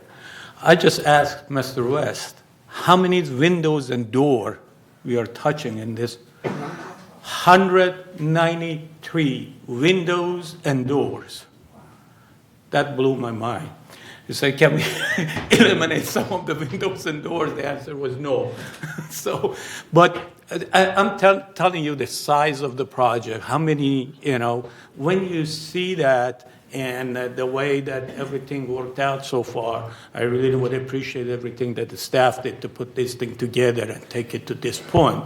Although no final decisions made, I want to make sure that I appreciate all the hard work that went into it. Well, we'll see what happens from now on. Okay. All right. Juanita? A lot of the feedback that I've gotten has been the fear that we're going to close Clubhouse 1 like we did Clubhouse 3 for over a year, 2 years, while all of this is being done. As my understanding, it's going to be done in phases, so we are not going to close the whole facility. Is that correct? That has not been concluded. There are some options on the table for how to phase or what it would look like as far as duration for a full shutdown. There are some savings on the table for a full shutdown. That will be discussed later in closed session, but it hasn't been decided exactly how the project will move forward. Okay, that's the main fear that I'm hearing from residents. We do have one member comment when you're ready. Okay. Dick Rader. Good morning. I just have one question. There's two outbuildings there, which houses, I think, shuffleboard and archery. And if I recall correctly, one of those buildings had some severe structural issues, and I wondered, is that going to be addressed separately? So if I may, I can address that. At the last committee meeting, the M&C committee meeting, staff was directed to retain a licensed engineer to evaluate the structure that was brought up during the assessment early on. I do have that report, and I plan to bring that and present it to the next M&C meeting. There is no immediate danger, safety risk at this time. There are recommendations for repairs, but again, that will be presented at the next M&C.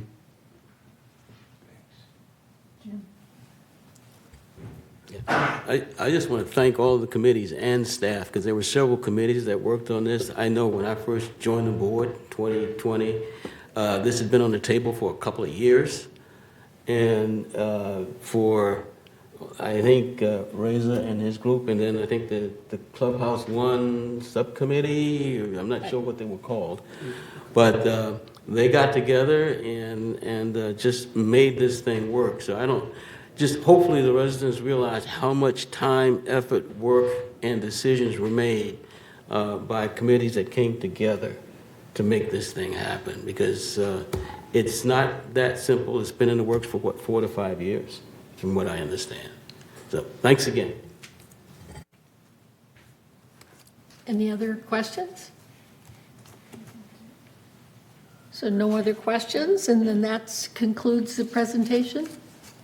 Reza, that concludes it? Yeah, Okay. I want to thank you, Mr. West. Pretty good. And if there are more questions or anything, please let us know.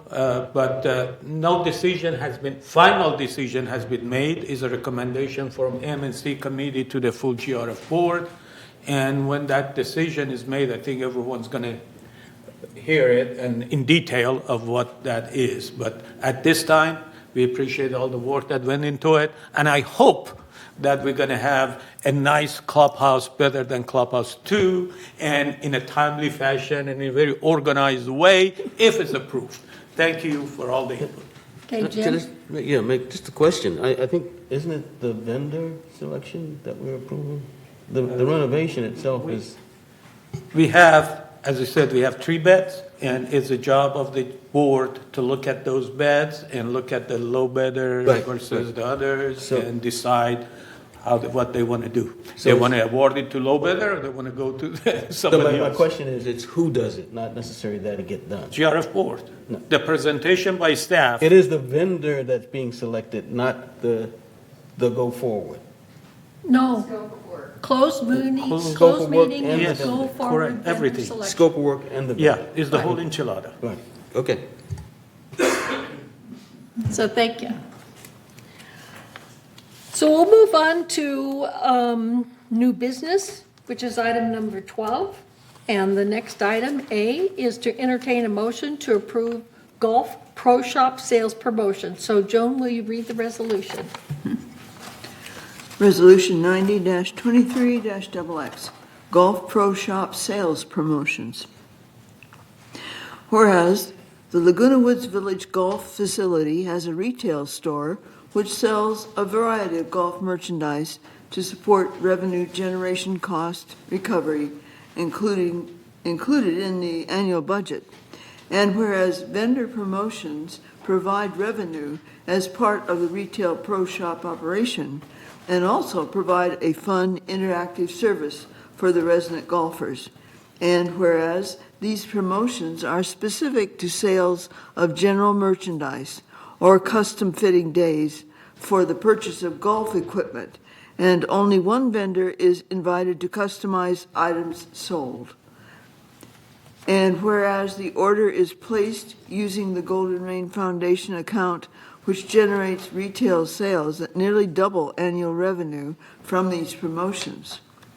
And whereas no resident information is provided directly to the vendor by staff, residents must voluntarily provide their personal information when registering for a club fitting or sales activity. And whereas residents have the option to opt out of marketing through 4UP, and whereas staff will work with media and communications to properly brand marketing promotions to eliminate confusion among residents. And whereas on October 12, 2023, the Community Activities Committee reviewed and recommended golf operations staff to promote revenue-generating merchandise sales promotions using the resident golf database. Now therefore be it resolved, November 7, 2023, that the Board of Directors of this corporation hereby adopts golf operations staff to promote revenue-generating merchandise sales promotions using the resident golf database. And resolve further that the officers and agents of this corporation are hereby authorized to carry out this resolution as written. I move that we approve this resolution. Elsie, oh, sorry. Darn it. Okay. And is there a second? Elsie, did you press the button? Yes, All right. we have. We got it. Okay, is there any discussion? Egon. Egon. Microphone. Aren't we going to hear from, sorry, I got a mental block for a second about this resolution. From Tom? Yeah. Are we going to hear it? From Allison. She's going to Allison give can us a speak to report? it if you would like. Yeah, she came up. I assumed she was going to make a report. Okay. Right, and now's the time. Go ahead. Okay, then. Yes. All right. Good morning, Madam President and directors. I don't know that I have too much more to add from what was read in the resolution, but one thing I'd like to clarify, at the CAC meeting, one of the directors asked if we could change the opt-in. You can opt in for messages right now, and if you opt out of those messages, you will not receive closure updates and other messages that we may send out.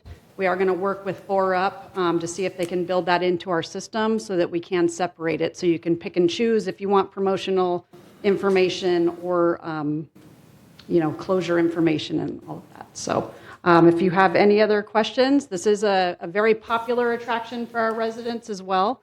It's kind of a fun way for them to go and get fitted for new equipment and clothing. So we think it's a benefit all the way around. It helps with the cost recovery generating over at the facility. So thank you for your consideration. Thank you. Are there any questions? Okay. So the only question I had, looking at the staff report, it goes through the revenues that you're going to have. What are the expenses associated with this event? There is no expense to us. These are vendors that want to come in and want to get their product out to the community. So really it is a win-win for us to bring a service to the residents and also generate revenue in our golf pro shop. Elsie. I think it sounds terrific. I'm a little okay, the revenue generation part, and this is also ties in with what Egon was asking. Do they pay us, the vendors pay us a percentage or a fee or something? Where do we get the money? Where does the money? So it's the sales from the, when From we the purchase sales. the equipment and the clothing, they buy it and we get the revenue from that. So we get discounted. Well, they must get something. I mean, It's basically them selling their product to us and we turn around and sell it back and we make that. oh, so we sell it at a profit. Resale, yeah. Oh, bingo. I get profit. Thank you. Any other questions? Juanita, okay. I just wanted to clarify, because this again is something that I've heard from residents. It's not all residents that are going to get this. It's only those golfers who have signed up through 4UP. Correct. That would receive these messages. It's not going out to everybody who has an email. Is that correct? That is correct. Everybody in the 4UP system for golf. Thank you. Any other questions? Thank you. If there are no other questions, we will start with the voting. Okay, Gan, can I have your vote as well? Gan, can I have your vote, please? Thank you. I'm going to see how long it takes to bring up my name.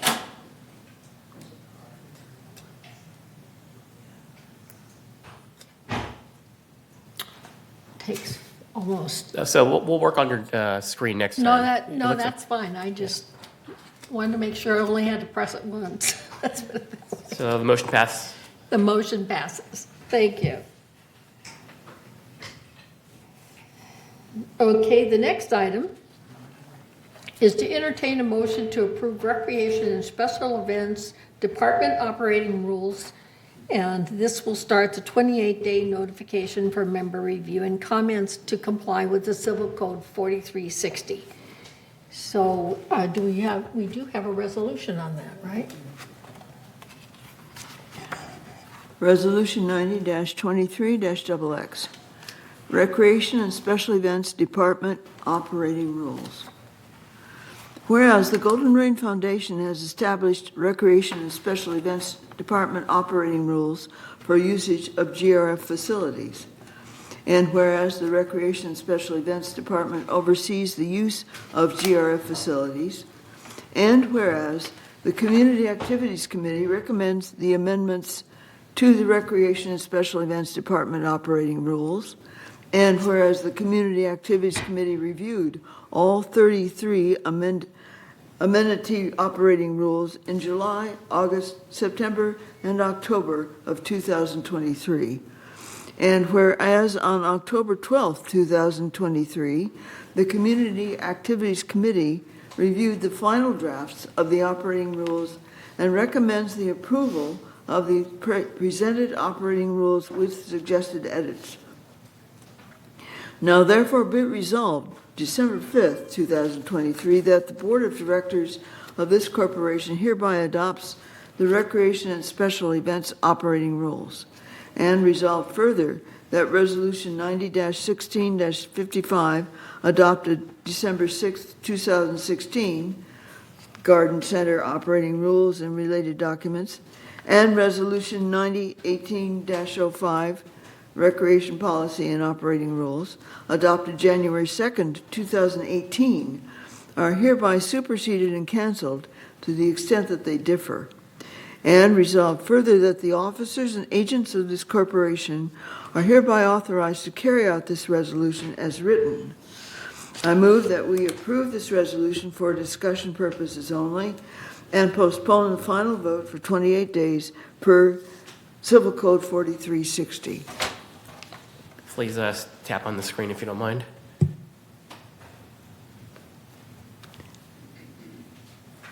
Okay, do we have a second? Press the button, yeah. It's the green button. Great. All right, is there any discussion?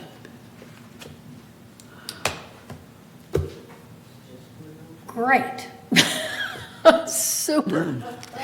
There were a lot of changes, and I really have to thank Allison and Jackie, for putting all of this together. So there was a lot of changes, and the CAC committee went over those changes and adopted some new changes on it. And so we're going to approve the operating rules as amended by the CAC committee. And they're all in this packet, if anybody is interested in looking at those rules. So if there's, did you want to make a comment? No? Okay. Just vote. All right. You're absolutely right. Okay, so it's time to vote. And all those who approve or commence with the voting. Martin, can we vote, please? Thank you.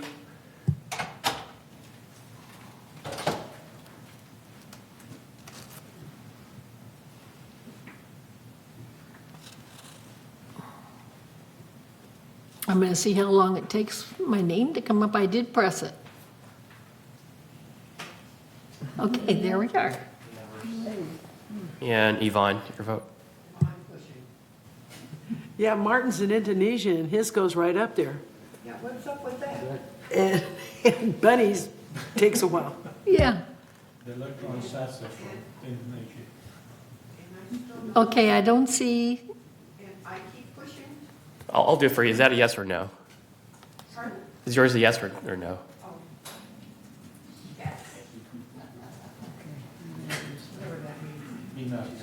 Okay. Motion passes. All right. Thank you so much. All right. The next item is to entertain a motion to approve GRF donation of golf driving range. So, Joan, will you read the resolution? Nets. Resolution 90-23-XX, golf driving range nets donation. Whereas the Laguna Woods Village driving range has been closed for renovation since March 16th, 2023. And during that closure, golf operations provided 5 temporary nets for residents to take practice swings. And whereas the temporary nets are made for limited use, and is showing signs of wear and tear, and will not endure the heavy use from daily golf operations. And whereas storage of the nets is not feasible due to the expensive storage space necessary, and further deterioration of the structure and nets is expected. And whereas replacement nets would be required should the need arise due to an extended closure of the driving range.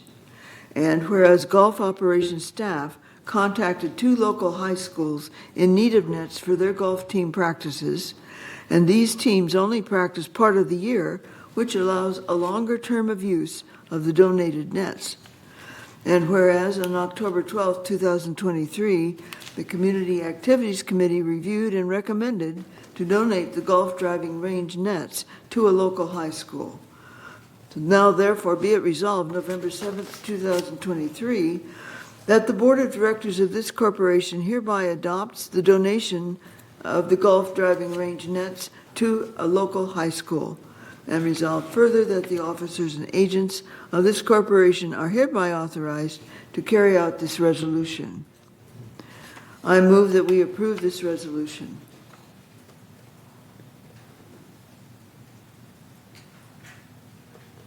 Is there any discussion?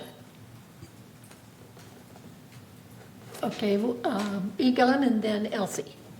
So the only question I have is, why is the high school not named? Has it not been decided? It's a good question. The offer was made to 2 local high schools and 1 did accept. It's Laguna Hills High School. It's which? Laguna Hills High School. Okay. Up the road. Elsie?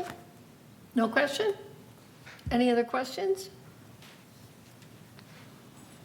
Okay, so let's commence voting. And Gan, can I have your vote, please? Thank you, Martin. Thank you.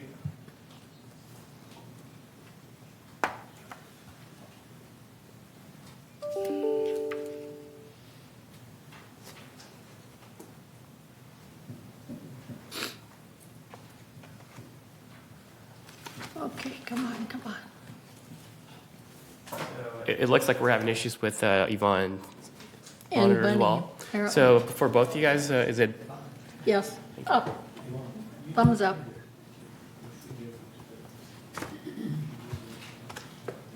Okay, so the motion passes. We don't have everything yet. Pardon? We don't have everyone yet. Who are we missing? Director Dotson stepped out, so she'll be back for a closed session. Okay, Okay, so two. all right, so the motion passes. Thank you. So the next item is to entertain the motion to approve the additional occupancy fee. And this is, oh, the fans. Okay, I'm sorry. I was looking at donations. I'm sorry. Okay, so let's entertain a motion to approve donation of fans for the equestrian center. So would you read the resolution, please? Resolution 90-23-XX, donation of fans for equestrian center. This agreement entered into this 7th day of November 2023 is by and between the Golden Rain Foundation, GRF, a California nonprofit mutual benefit corporation, and Laguna Woods Saddle Club donor, who offered to donate 18 new air outdoor high-velocity fans to the equestrian center. Whereas GRF and donor recognize the importance of community facilities and amenities, and whereas GRF and donor acknowledge the benefit of donations when they have a purpose consistent with GRF goals and are in the best interest of Laguna Woods Village. And whereas the donor has offered to donate 18 new air outdoor high-velocity fans to the equestrian center. And whereas the Recreation and Special Events Department Director or Financial Services Director reviewed and affirms the proposed donation meets the criteria for acceptance contained in the GRF donation policy. That is, it meets a true need of the facility, does not interfere with the intended current or future use of the facility, and it does not require the relocation of other equipment or infrastructure to accommodate the donation. Now therefore be it resolved November 7th, 2023, that GRF and donor, in accordance with the described conditions and obligations herein set forth, agree as follows.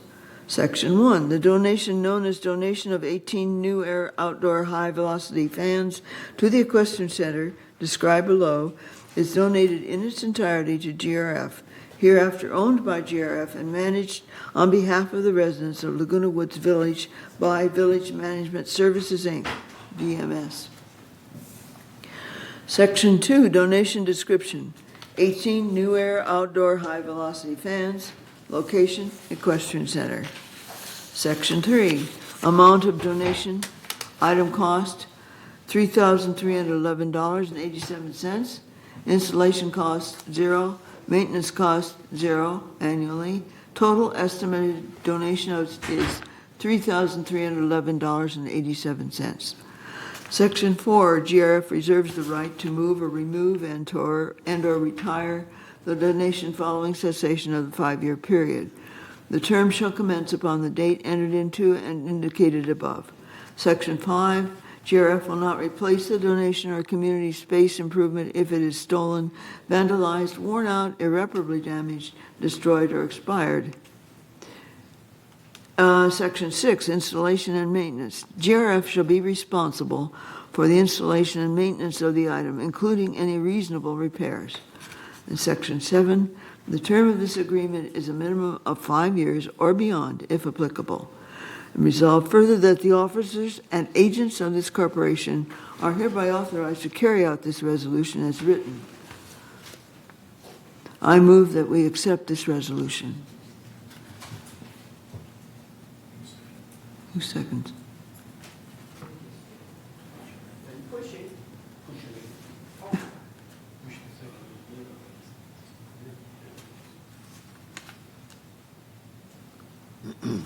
Yvonne, okay. Is there any discussion? Elsie? granted, my reading isn't always quite as accurate as it could be, but I thought it just said that GRF is responsible for the installation, and yet I see a proposal here, and it says to supply and install. So is the club going to pay for the installation? We're going to pay for the installation. And so this $6,700 estimate for installation is, I just wasn't here last month. I'm really sorry, I'm not that familiar with it. So does that mean it's going to cost approximately 60? Oh, okay. But then they'll be ours. Right. Okay, thank you. That was the only clarification I needed. Thank you. All right. Egon? Yeah, the only question, where are the fans being installed? I mean, physically, where are they being put? What Allison should Egon ask that. or We're Allison? gone. Okay. They'll be in various stalls throughout the facility. So they'll provide cooling effects for the horses in the So, circulation. Overhead, Exactly. isn't it? Is it overhead? no, it's in the stalls, isn't it? Yeah, they're up on, I believe they're up on the. They're above. Above They're above. the They're horses. overhead. For each stall. Not every stall, but it'll help create circulation throughout But the it's stall open at the areas. top, so Yes. it'll, oh, okay, thanks. Any other questions? Are we ready to vote? I guess we are. Okay, shall we commence voting? And Martin, can I have your vote, please? Thank you.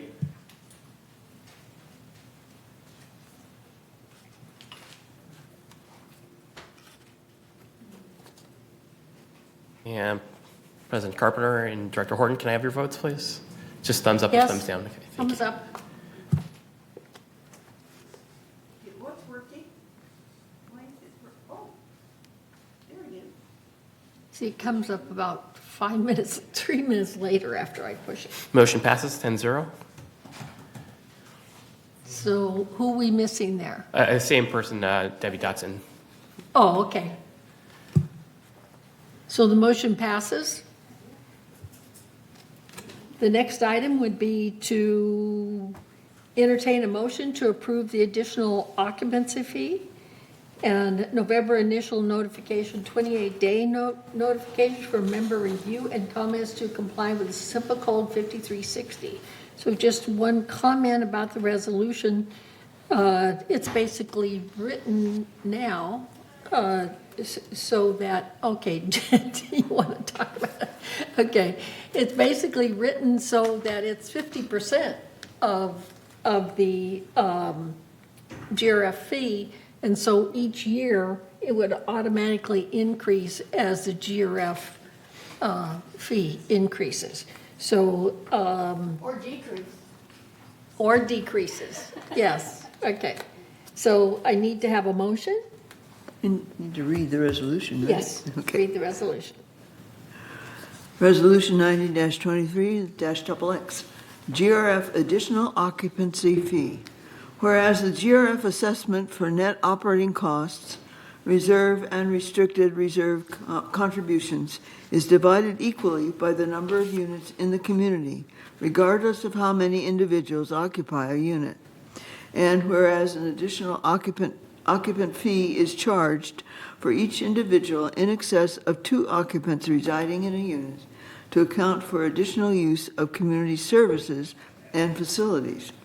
And whereas caregivers, live-in and other, that are registered with the state of California are excluded from the GRF additional occupancy fee.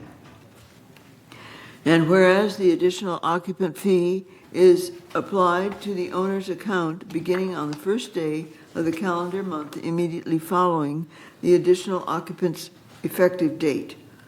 And whereas the board periodically reviews fees as part of the business planning process to determine adequacy of revenues and shared costs. And now therefore be it resolved December 5th, 2023, that the Board of Directors of this corporation hereby sets the additional occupant fee at 50% of the GRF total basis assessment per man or per month, rounded to the nearest dollar, for each additional occupant over two to offset costs incurred by the extra occupants to be effective January 1st, 2024. Resolved further that such fees shall be reflected on the fee schedule. Resolved further that Resolution 90-19-57, adopted December 3rd, 2019, is hereby superseded and canceled on the effective date of January 1st, 2024. Resolved further that the officers and agents of this corporation are hereby authorized on behalf of the corporation to carry out this resolution. I move that we approve this resolution for review purposes and postpone the final vote for 28 days per Civil Code 4360. Did we do a second on it? Okay. Is there any discussion? Do you want to present anything? Okay. Why don't you come up? Yeah. Why not? Forgive me, I was just going to say that you captured everything, so thank you very much. Okay, all right. Let's vote. And Martin and Gann, can I have your vote, please? Thank you.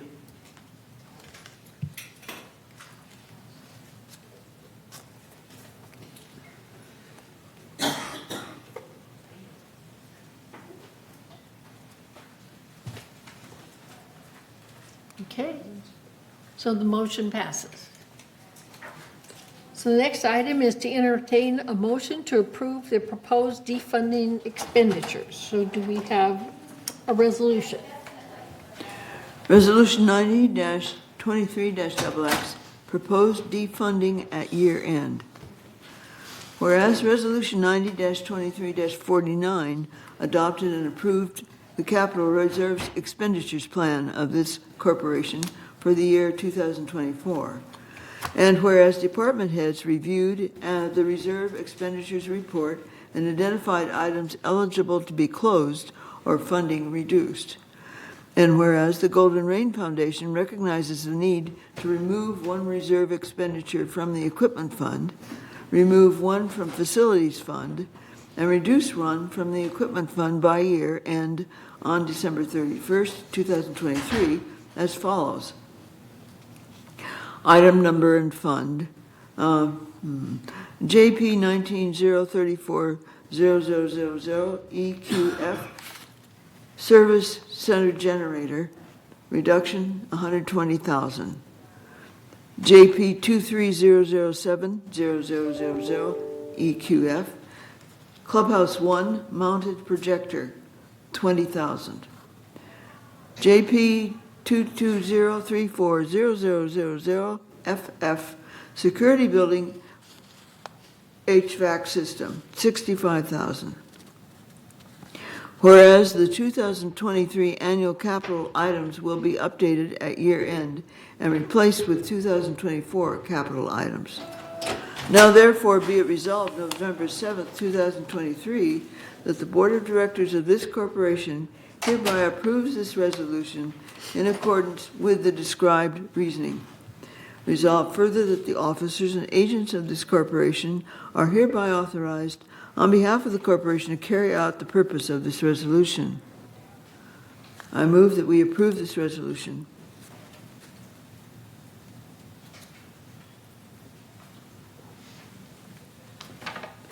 Is there any discussion? Juanita? I have a question on the second item, the Clubhouse One mounted projector. It seems to me that's in the scope of work for that we just heard about. So shouldn't it stay in so that we have funds for it? So the projector is going to be included in the new scope of work. So this is part of an old capital plan, so we're recommending that removal from the old capital plan, noting that it's already included in the future one. But there still will be the projector. That is correct. Thank you. Any other questions? No further questions, so let's commence our voting. Gann and Martin, your vote, please.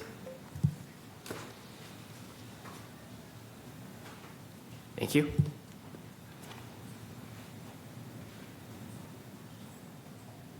Motion passes. Thank you. So at this time, the board will take a 5-minute break.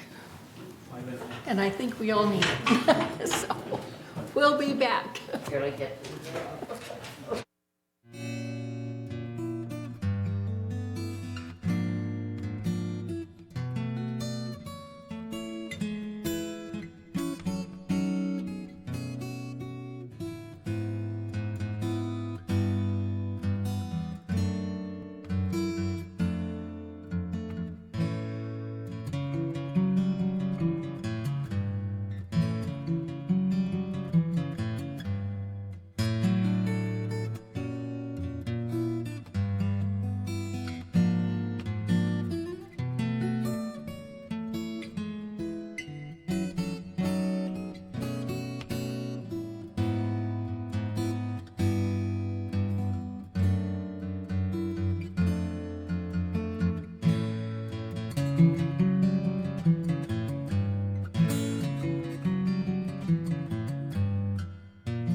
Watch it now. Yes.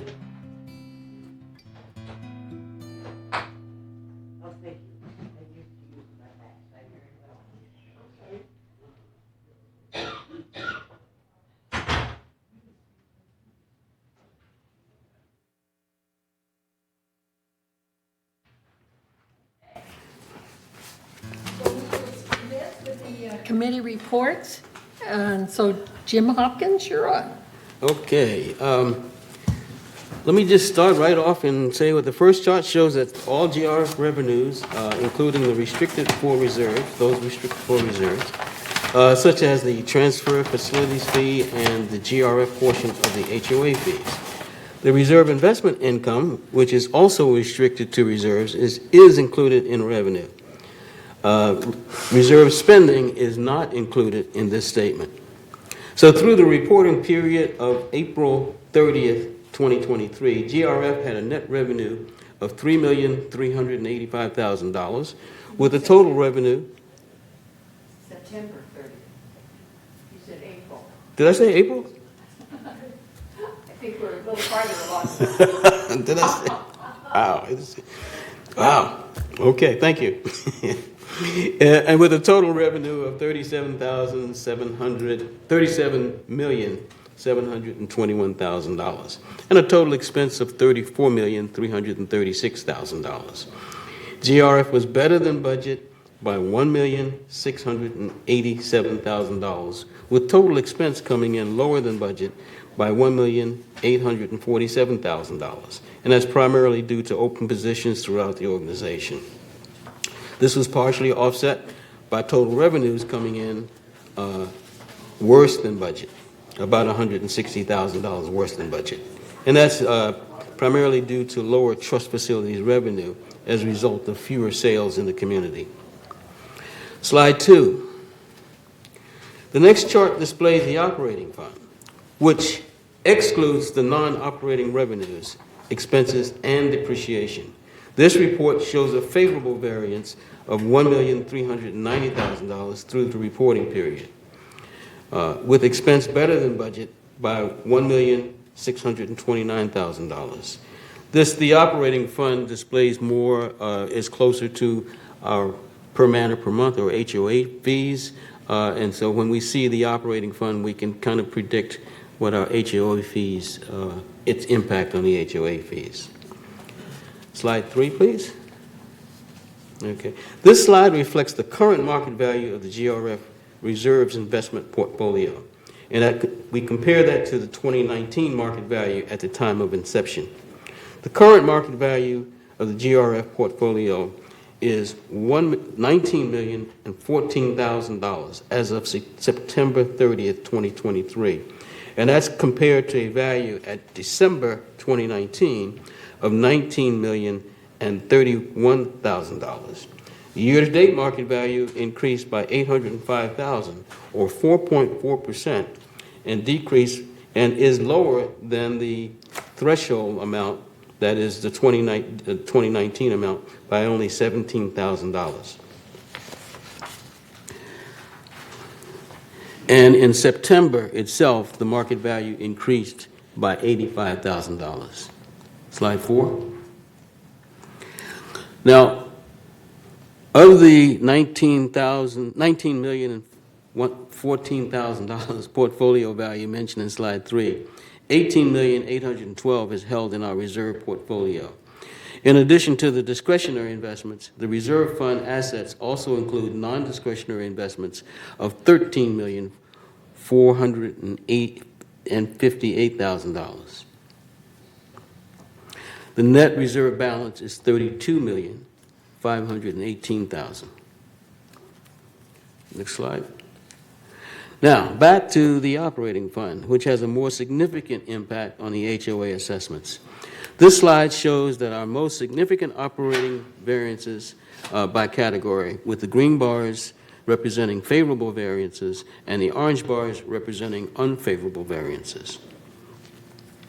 Overall, we had favorable variances in employee compensation and the related expenses of $1,333,000. And that's primarily due to the various vacancies in general services for janitorial positions, bus drivers, and pavers. In addition, security services has open positions for security patrol officers, gate ambassadors, and various other open positions throughout the organization.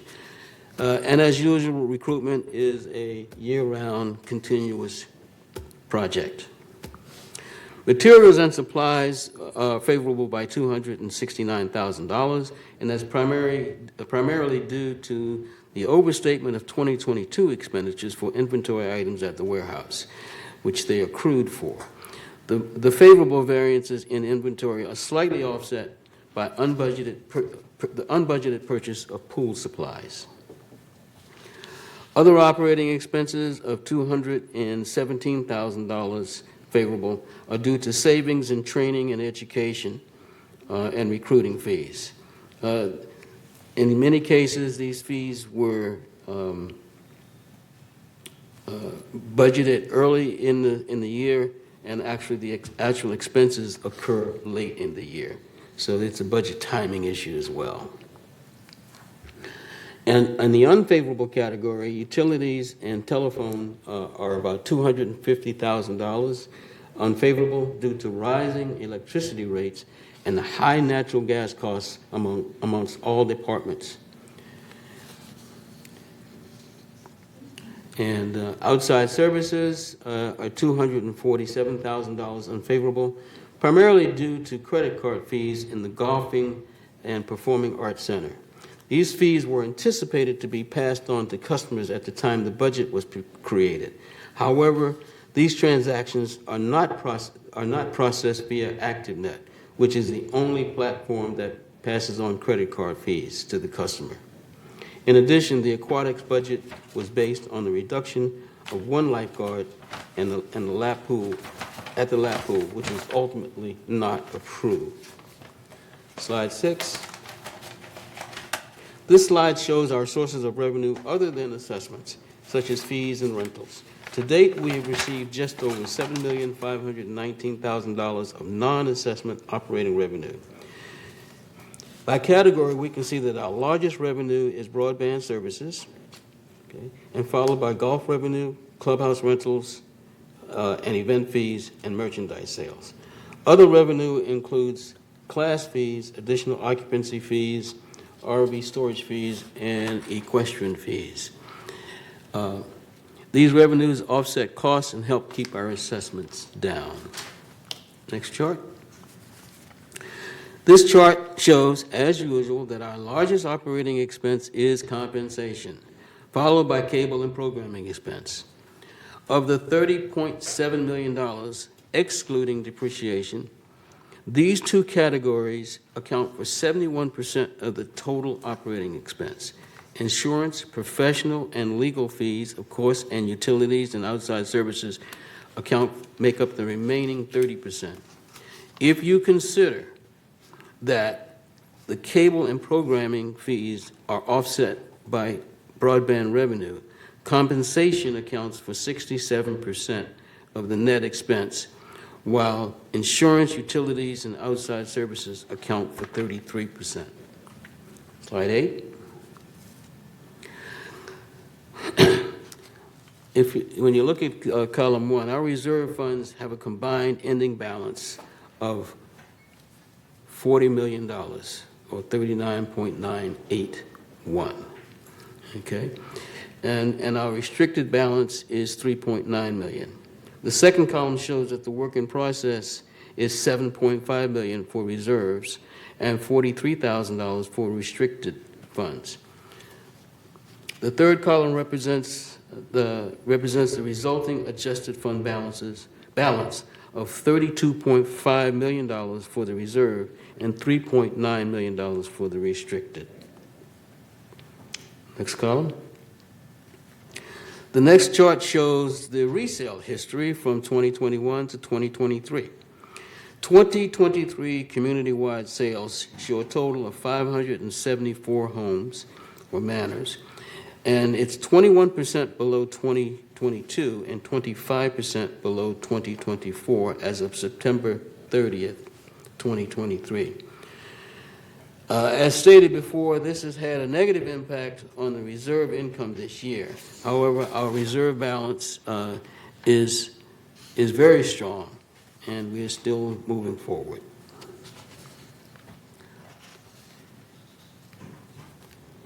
Slide 10, please. Now, this slide shows a listing of where our reserve money is committed. Of the $19.7 million appropriated by the board for various projects and equipment purchases, the remaining encumbrances on our reserve funds is $11.2 million. And that's primarily for the purchase and replacement of equipment throughout the facilities. Restricted funds had a total appropriations of $98,000 with no remaining encumbrances. Next slide. Over the past 5 years, GRF has averaged $27 million in reserve funds and $2.3 million in contingency funds.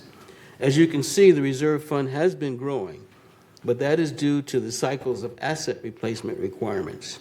GRF, due to the nature of its assets, plans ahead to consider large asset replacement requirements. That is the purpose of the reserve. It is designed to avoid special assessments and to refurbish or replace our assets.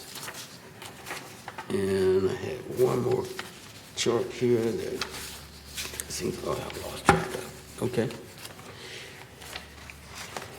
And last but not least, this chart, can you make that a little larger for us with the older eyes to take a look at? Whoops. I like the way he thinks. Let's just keep it there, right there. There you go. Okay, and you know you can focus right there. Thank you, Paul. Because at the end of the day, I just wanted to show, and this will be next to the last time I'll actually show this chart, because this chart reflects the journey we've actually been on since early 2021, which is the recovery of our reserve fund or portfolio. As you may recall, back in October, and then I'll go down to the chart below there, as of October, we hit the lowest point in our portfolio. All right.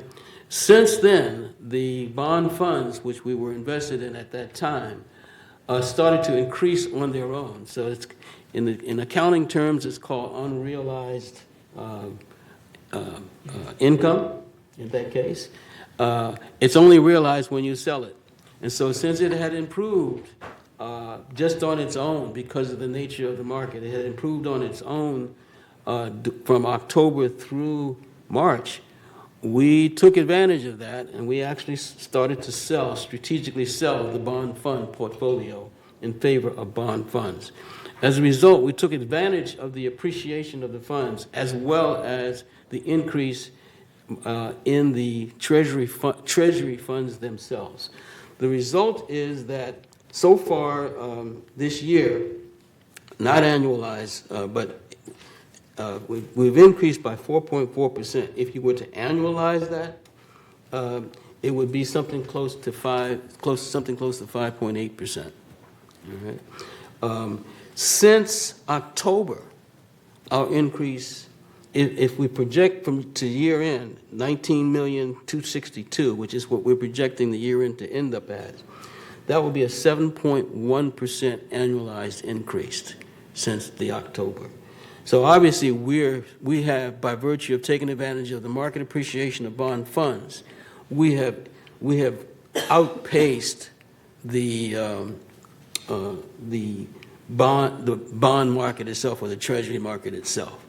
So I'd say, and I think Sageview had worked with us. In fact, had suggested the strategy and worked with us very closely in order to manage that strategy to the point where they were making trades frequently and didn't have to wait for our approval. We gave them approval to go forward with as they saw fit. So With that, I will end my presentation and take any questions, comments. I just have 3 comments. First of all, I want to remind all of our residents who are hopefully watching this that we are a non-for-profit service organization. Therefore, the fact that the majority of our expenses are for compensation for our employees only makes sense. We're not trying to make money, we are trying to serve the residents. Therefore, the money that we collect goes to serving the residents, and that means that paying our employees, among other things. Also, on slide 9, I think we have to remember, even though our sales are down, if you will, from the last couple of years, our inventory is so low. I mean, we're under 100 units in this whole community that are for sale. And that's because people come and say, don't you want to sell your unit? And I said, well, where would I move? It's much too expensive for me to move. So I'm not going to sell my unit at this time. So I just think they need to put in perspective the fact that it's not that we can't sell our units, it's that we have so few to sell that makes our inventory, our resale histories down. Lastly, I really would like to give kudos, number 1, to Jim, but also to Sageview, because this has been a tremendously difficult year, and I think these figures show that we have been on top of it the whole time, and I really appreciate the time and effort that you, the Finance Department, and Sageview have put in.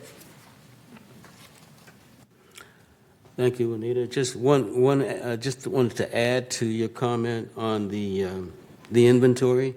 Part of the inventory being down is where would you go in the interest rates being what they are today. So the whole home sale market is basically down, and of course inventory is part of that. We do have people that actually move out and move up to other areas for whatever the reasons are. But coming in here is a challenge because of the interest rates too, even though 65% pay cash. It's somebody has to buy your home in order to come here. So that's part of it. Also, I don't want to bring up too many statistics, but we do live in a senior community, and the demographic is such that we do lose people all the time. Our statistics of deaths in the village of natural causes, I mean, it's not a bad thing. It's a fact of life that people are going to go, and so that takes some of the ones that are on the market because their families don't want to move in. Okay, any other comments? All right, so the next item is the report of the CAC committee. Director Horton. Thank you, Madam Chair. And kudos to Jim for his report. In the interest of time, let me say the Recreation Department had a banner month. Tom Jones tribute, the hoedown at the Equestrian Center with the mechanical bull ride. Additional hours over at Clubhouse 5 for the pool. The Halloween golf cart parade, just to name a few. But the big announcement to all of our golfers is that the village practice range is now open. And that concludes my shortened report. And our next meeting is November 9th here in the boardroom at 1:30. Thank you. Okay, the next one is the report of the Landscape Committee. Thank you, Madam President. The Landscape Committee met on August 22nd, and our next meeting is tomorrow, November 8th at 1:30 here in the boardroom. Excuse me? I said, if we're done. There's no if we're done, we have to be there. I know it's short because we have our annual meeting, et cetera, before that, but the meeting was already scheduled for 1:30, and so it will go on. Just one of the things that we will be doing tomorrow at the Landscape Committee is to honor retirees, particularly Bob Murdette, who is our manager of trees, and after a very long, successful career here in the village, he is going to be retiring the first of the year. Since we only meet quarterly, this is our time to say thank you to our employees that have done that there. So we'll be doing that tomorrow. Thank you. Okay, so the next one, I'm sorry, I lost my track. Here we are, and the next one is the report of maintenance and construction. Reza. Thank you, Madam President. We had two meetings, actually. One was a regular meeting on October 11th, and there was another closed meeting on October 24th. I started with October 24th. That was a closed meeting to discuss the bids for the Clubhouse 1. And there you saw the presentation this morning about the scope of that work. There's going to be more discussion of that in the closed session. On October 11th, that was a regular meeting. Some of the items were talked about. There was some question from the member of the committee about the charging rates and cost of electricity, etc., which Mr. Mohia answered those. What I have to say about that is, about a year and a half ago, there was a lot of push to install charging station around Clubhouse 5, about like 5 or more of charging station, and that was voted down. Today, if you go to Moulton Parkway and Santa Rosa, is this Santa Maria Avenue, right behind Polly's, Tesla installed 15 fast charging station. I went there this morning when I was on my way here. So that's about less than maybe a mile, a little bit over a mile from the location that we want to install at our cost, 5 stations. Now we have 14 fast charging stations right next to our community, which going to serve gate 11, 10, 9, 8, all of those gates have very proximity to that location. So just beware that those things are available now for the fast chargers. And I asked the question if Tesla allows other EV vehicle to use their charging station. It looked like, the guy wasn't sure, but it says it looked like that Tesla has agreed to let other EV vehicles to use their charging station. In the past, Tesla didn't allow anybody else to use their charging station. I'm not sure about that. You can, go online. Yes, sir. I believe they have an agreement with Ford and GM for next year. They'll allow them to use their charging stations for next year, I believe. Great. Thank you. Yeah, the person I talked wasn't sure. So thank you for the input. Anyway, I want to make sure that we know about that one. The other things that we discussed was the clubhouse maintenance inspection report. There was some comments about how we're going to improve that. The installation of shepherd crooks for the GRF portion, which is completed now, so we don't have any more of that. The GRF is pretty much done with that.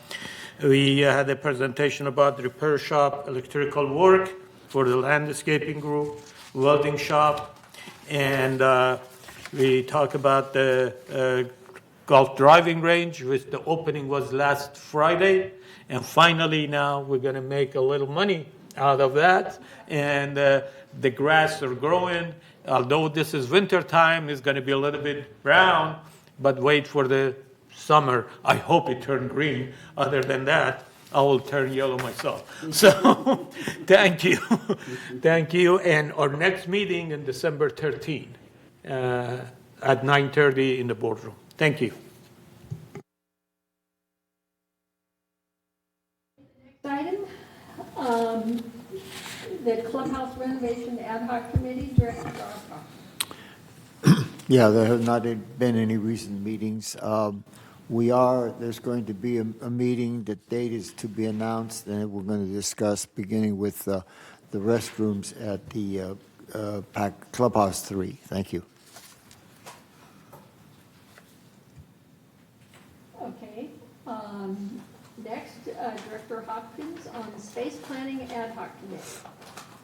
Yeah, we have a meeting coming up. We formalized the space planning committee, making it an open committee. Before we had a closed session. It was ad hoc, but the issue is so important to the future of and planning of space that we decided to open it up and basically welcome the community to be able to comment on the decisions and conclusions that we reach.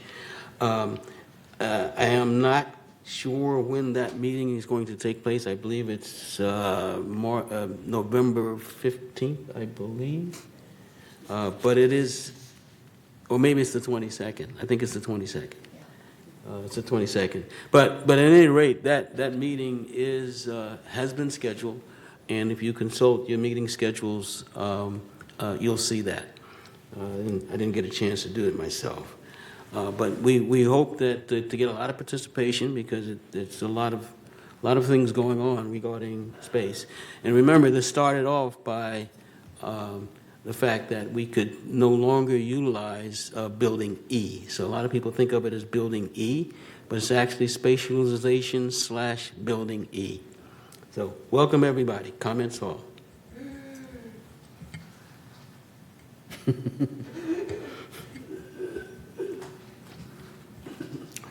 right. Are you done? Yeah. Okay. Now the report of communications committee, Director Miller. And then just go on to the website committee. Thank you, Madam Chair. Media and Communications met last September 18th, 2023, and at that time we approved adding 2 new stations to the Village Television's lineup, Newsnet and Sports News Highlights, and it was to start November 1st, so I'm hoping that you have seen those stations, and if you haven't, please look for them. We did not meet in October, and our next meeting for this committee will be November 20th this month. This month, November 20th at 1:30 in the boardroom and as a virtual meeting. The website ad hoc committee met in May of 2023, and our next meeting will be arranged. That's the end of my report. Thank you. All right, the next would be a report of the broadband ad hoc committee. Now, I put myself down there, but Martin, would you like to report on that? I didn't know if you were going to be tuning in today. I can say something if you would like. Okay, I'll say something if you would like. Anyway, but the broadband ad hoc committee is a closed committee. All of you know that. But we did receive all the non-disclosures, and we will be getting ready to send out the RFP for the providers very soon. And once we get an update on that, we'll be able to determine when the next meeting is. So do you want to add anything to that, Martin? I would like to just add also too about the splendid work that Mr. Paulo Keatson has done in putting together some documentation that we needed to just do the more fact finding that we need to do in order to gain a better understanding of our direction. And I think that we made some good progress that others in the past thought we couldn't do. And I'm very appreciative of the committee that we got that and how it's going forth. So thank you very much. Thank you. So the next report is mobile and vehicles. So Director Addington?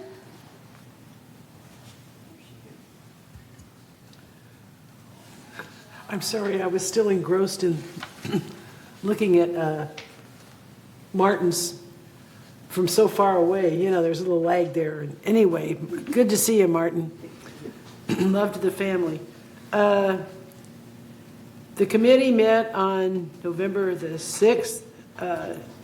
That was Monday, and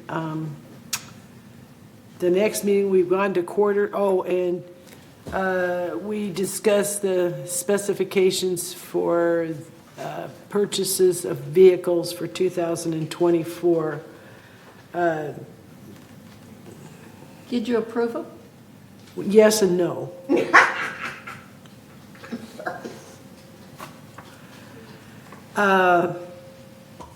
The next meeting will be February the 7th at 2024. Wow, can you believe that? 2024 is definitely on us at 1:30 in the boardroom. Thank you. Thank you.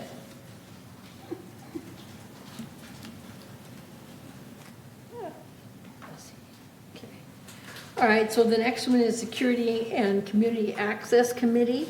Director Skillman? Thank you. The Security and Community Access Committee met on October 25th, and we went over a number of different things that we will be still working on. We looked at what we needed to work on for this next year. We did get a report from Disaster Preparedness, which is also on the committee for later on the shakeout that we had on October 19th, and Chief Nunes gave us a report on how that worked out. We went over the security statistics, and the security statistics have been upgraded, so they are now by face and by gate. So when you read them, it's much clearer as to where all of this statistics through. And these are just fascinating, and they go by all of the number of incidents, all of the things that happened in the village, where they were, that kind of thing. And anybody who's interested should either come to our meeting or access that online. Chief Nunes also went over some noteworthy incidents of things that happened within the village. Now, in our items of discussion, and these will be carried over to our meeting that's coming up on December 27th, we talked about the rules and regulations for all registered vehicles. These are very old. They need to be updated. We're looking at them. We asked the members that we had from Third and from United to look at their own, because we'd like to be able to compile that into one rules and regulations for the village rather than having separate ones that security has to be aware of. We discussed a lot of the problems that we're having, particularly with registering the vehicles and people who do not register the vehicles. It's their choice if they get an RFID, but if they don't get an RFID, they still need to register their vehicles, but a lot of people don't realize that. And there is a concern with electric bicycles. So we're looking, that are not covered in any of our, because it's a new technology. So we are looking at that. The other discussion point that we will also be carrying over to our next meeting is gate entry for non-residents who are attending village events. And we looked at many different areas, whether it was a club event, a recreation event, a church event, a private event, like a sale, the contingency sale. And we also looked at the new proposed rules for open houses for real estate. That has not come to our board. It's on a 2-month trial period, but we will be looking at it in security, community access, and bringing a resolution to the board to finalize that. And so, as I said, our next meeting is December 27th, 1:30 here in the boardroom. Did you explain what the real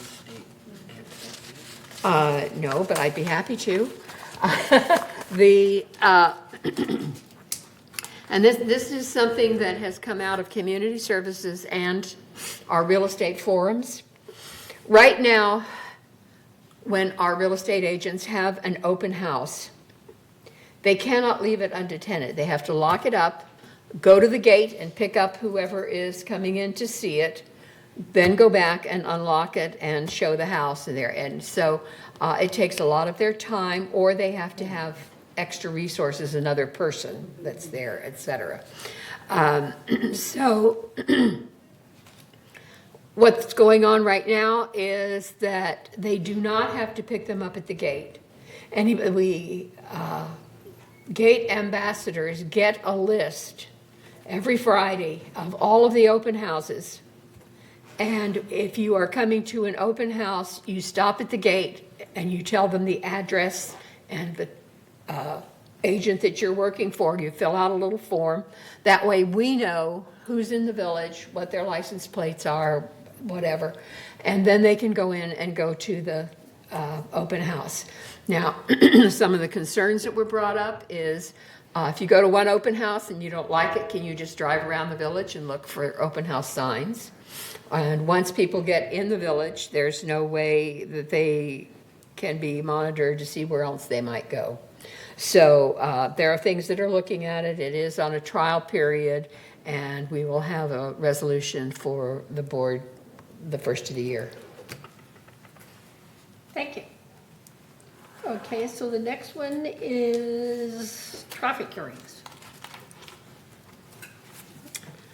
Okay, I sat in for traffic hearings, and I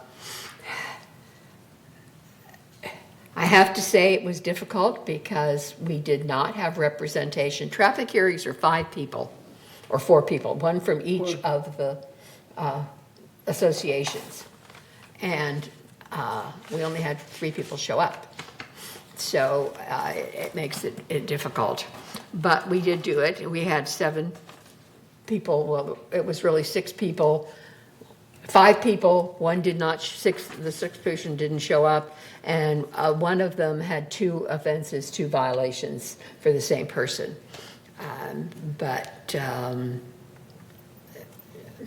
I can't go into any more because it's confidential.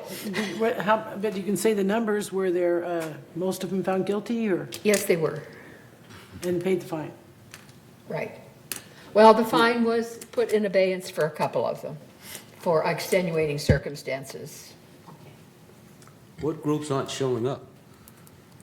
Not showing up, they automatically get fined. No, I mean, you say, I thought the judges weren't showing up. Oh, yeah, we did not have anybody from United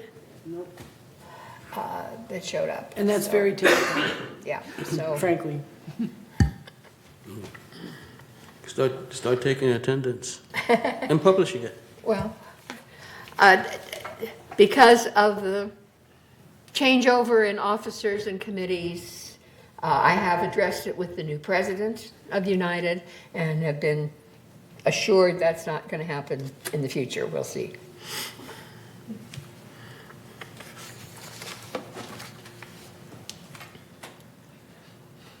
Okay, so the next item is the compliance ad hoc, and as you know that we've completed our task, and so we're dissolving the committee. The last action that we took was the additional occupancy fee.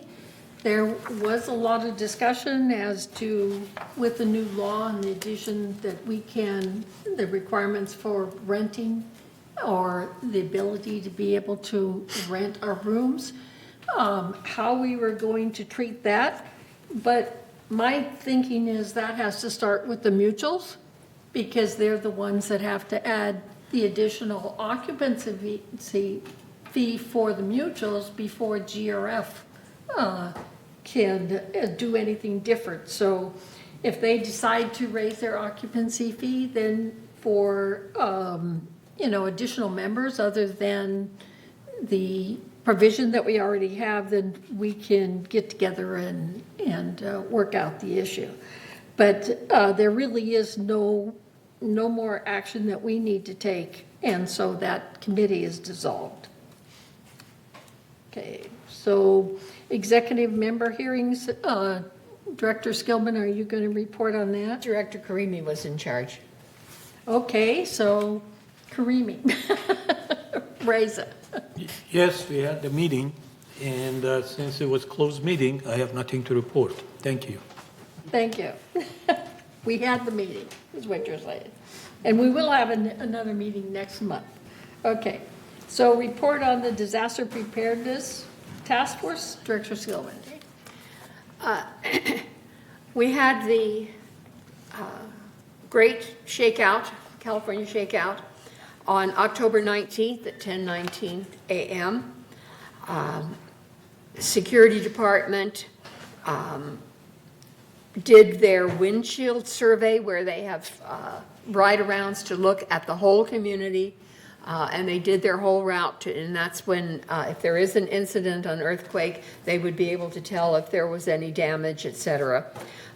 We also had a radio drill with our members at the same time. So there were no, of course, infrastructure or fallen trees, et cetera, since it was just a drill. But they did go through the whole procedure so that we know that we are ready when and if it does happen. And the next meeting will be November 28th at 9:30 here in the boardroom. Thank you. Information Technology Advisory Committee. Okay. Of course, this is a closed meeting, and we meet every month, last Friday in the month. The project is going quite well. We expect to be finished and go live on phase 1 at the beginning of February. That would include the accounting, budget, purchasing, and all of those related activities. This is probably one of the most important hidden projects that because I look at it as if it's kind of like your veins, your nerves, and your blood vessels. You don't see them, but you know when they're not operating right. We're doing very, very well, but this is a complete rewrite of our administrative process and systems. And so the next meeting is the last Friday in October. Okay. So the Purchasing Ad Hoc Committee, I expect to dissolve that pretty soon too, but we have one more task. We had our last meeting, we had the approval of United, and GRF approved the updated purchasing policy. There was not a quorum with Third, and so we asked them if they would put that on their agenda for their third meeting to basically vote for the policy. But as it stands, we still have till January 1st before this becomes effective, and we're hoping that Third will go ahead and approve it so that we're all on the same page. So thank you. And future agenda items, I just want to say to you that tomorrow's meeting is very important, okay? Very important. We need to, we'll be voting for new officers, and the people that are going to be voting on those new officers are the new directors and the remaining directors. And I just think that it's a very important meeting, and then by noon, we'll have our luncheon. So I just want to let you know that it is an important, if you care about who the officers are going to be, I think you should all be there. So thank you. So let's adjourn and recess and go to our closed meeting. Thank you. Hello. Okay, do we want, I was reading this agenda and it did not say director comment, so I apologize. So, do we have any director comments? Okay. Oh, I would like to take this opportunity to thank both Debbie and Elsie for all of the service that they have given to this board and this community. It has been tremendous, a lot behind the scenes, as well as what people have seen and on TV at our meetings. So we're going to miss them, and we thank you very much for all that you have done. Now, I'm not going to thank the other two. I will just, if I may say, hope that they will continue. So we'll see tomorrow morning if we have to say goodbye to two more. Okay. And I second what Okay. my colleague says. However, I do have something I'd like to say.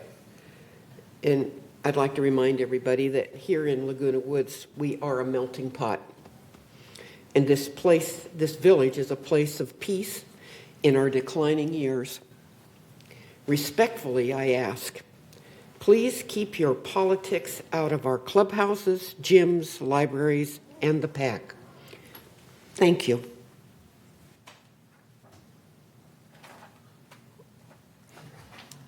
Elsie?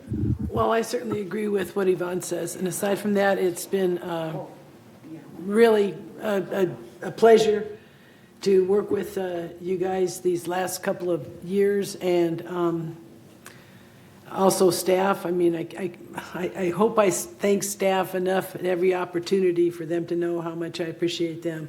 But I also appreciate every single one of you just as much. But you get paid more than staff, and so I don't. I figure that's your compensation. Thank you very. I'm just joking. Thank you very much. Okay. Jim? No comment. Well, I want to, it was a pleasure working with all of you. I don't know what happened tomorrow. If it's, I'm on the board, I serve the community for free again. If not, I hope somebody else will take the helm and do a better job than I do. And for that, thank you. So I want to wish Reza and Joan good luck for tomorrow. We don't know what's going to happen. And personally, I'm a little nervous about it all. We don't know who's going to be on our board. And, okay. And I can see that Martin is waving his hand, so I'll call on him next. But I want to thank everybody, and I really, truly appreciate everybody's support on this building, on this committee. I'm a little nervous. I predict my last time that I will be leading as a president on this board. And I have to tell you, I've been doing this for 4 years. And I hope that I've been able to have an impact. My heart has been in it. I feel it's everything that this GRF board has been doing is very important, and it's very important to the community.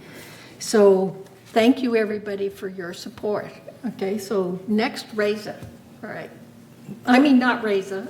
You can tell I'm nervous. I got to add something. Okay. I'm really sorry, and I should have mentioned this before. I refuse to get choked up. I forgot this was your last time as president, and you have really accomplished a lot.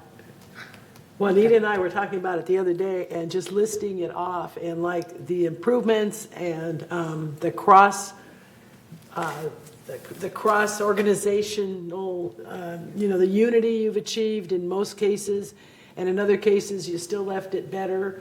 You did some really big stuff, and obviously I'm not kissing up because I'm out of here. So I'm just sincerely from the heart saying, things go so fast, you don't have time sometimes to realize how much you've really accomplished. So thank you, Bunny, for leading us these last 4 years. So thank you very much. Okay. Martin, did you want to speak? Can I just make?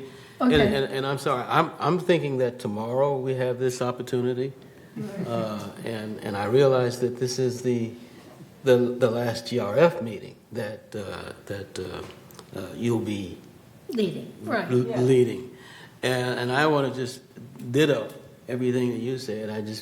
Just thinking back, 4 years of leadership is significant especially for this type of organization. And I just want to know, I appreciate all of the debates we've had. We have a few. But Bunny and I actually agree on so much, and then at the same time, when we have a disagreement, we end up agreeing because she usually points out what mistakes I've made. No, but I do appreciate her, and I think we all, the community, should appreciate her. Her leadership. It's been sustainable leadership, sustained, consistent leadership. And leadership, was defined one time by somebody as willing followers. You can have all kinds of styles, but if you got willing followers, that's leadership. Thank you, Bunny. So thank you. You're gonna make me cry. Gan, you have your hand up? Yeah. Well, I very much appreciate the services that I have received and the residents have received from particularly yourself. I hope you stay on. And I have a question to you, Bunny. Are you going to be supervising the meeting tomorrow, or you will not be there tomorrow? No, I'll be leading the meeting tomorrow, and I'll be leading the elections. And then after the elections, I turn the gavel over to the new president. Okay, yeah, that is what I thought. Anyway, I particularly appreciate what Riza has been doing. I hope he is re-elected and keep on doing things the way he has handled before. I very much appreciate Elsie. It has been she has been a very good company. She has been a very good director and very likable person. And also, I don't know how to replace Joan, what the job that she is doing. I hope she is elected. But no matter what, whoever is elected, I believe they will try to do at least the best job that they can do for the community. And I am there very much to help them as much as I can. With that, I thank you all. That's my comment. Thank you. Martin? Excuse me. Debbie asked me to read a statement for her, and I accidentally deleted it. That was great. I mean, she just wanted to state how grateful she was to be able to serve, and how that she learned so much and made so many good friends, and just was it said stuff like that I had a power disruption here, and I had to get off the computer or the meeting and back on, and that's how I got deleted. But anyways, I am so appreciative to her for just how well she's done in helping me get ramped up in what is going on. And to you, Bunny, I only wish you the very best in going forth. You've been such a terrific leader, and I know this is the board of the group that I'll remember always, because it's like the initial group, and so it's kind of parting is such sweet sorrow in that sense. Thank you. Thank you. We can hardly hear you, but I appreciate it. And Joan's next, yes. Well, whatever happens tomorrow happens. And it's been a wonderful experience for me to be with this board. And Bunny, your leadership has been fantastic. We wouldn't have worked together so well had it not been for you. And I appreciate all the hard work that everybody here in the board has put in. I don't think there's anybody that's been hanging back. Everybody's just in there slugging away. And whether we agree or disagree, we find a way. And I think it's wonderful. We are a real board, you know, in the best sense. So thank you. It's been a pleasure. Thank you. Yeah, I just hold my comments and hug and kisses for tomorrow, so that we will have something to say tomorrow for the hug and kisses and comments. Thank you. Okay, so with that, we can recess for the closed meeting. So thank you. Bunny, what time we are going to start? I have to go out to eat. Half hour. Half an hour? Okay. Yeah, 12, so it's 12:40? Yeah, so a half hour, yeah. Okay, thank you. Thank you. 1:10, yes. Okay. And am I hungry? That's good. That's good. I'll miss that lunch. And who knows what time that is for you, Mark? So I'll give you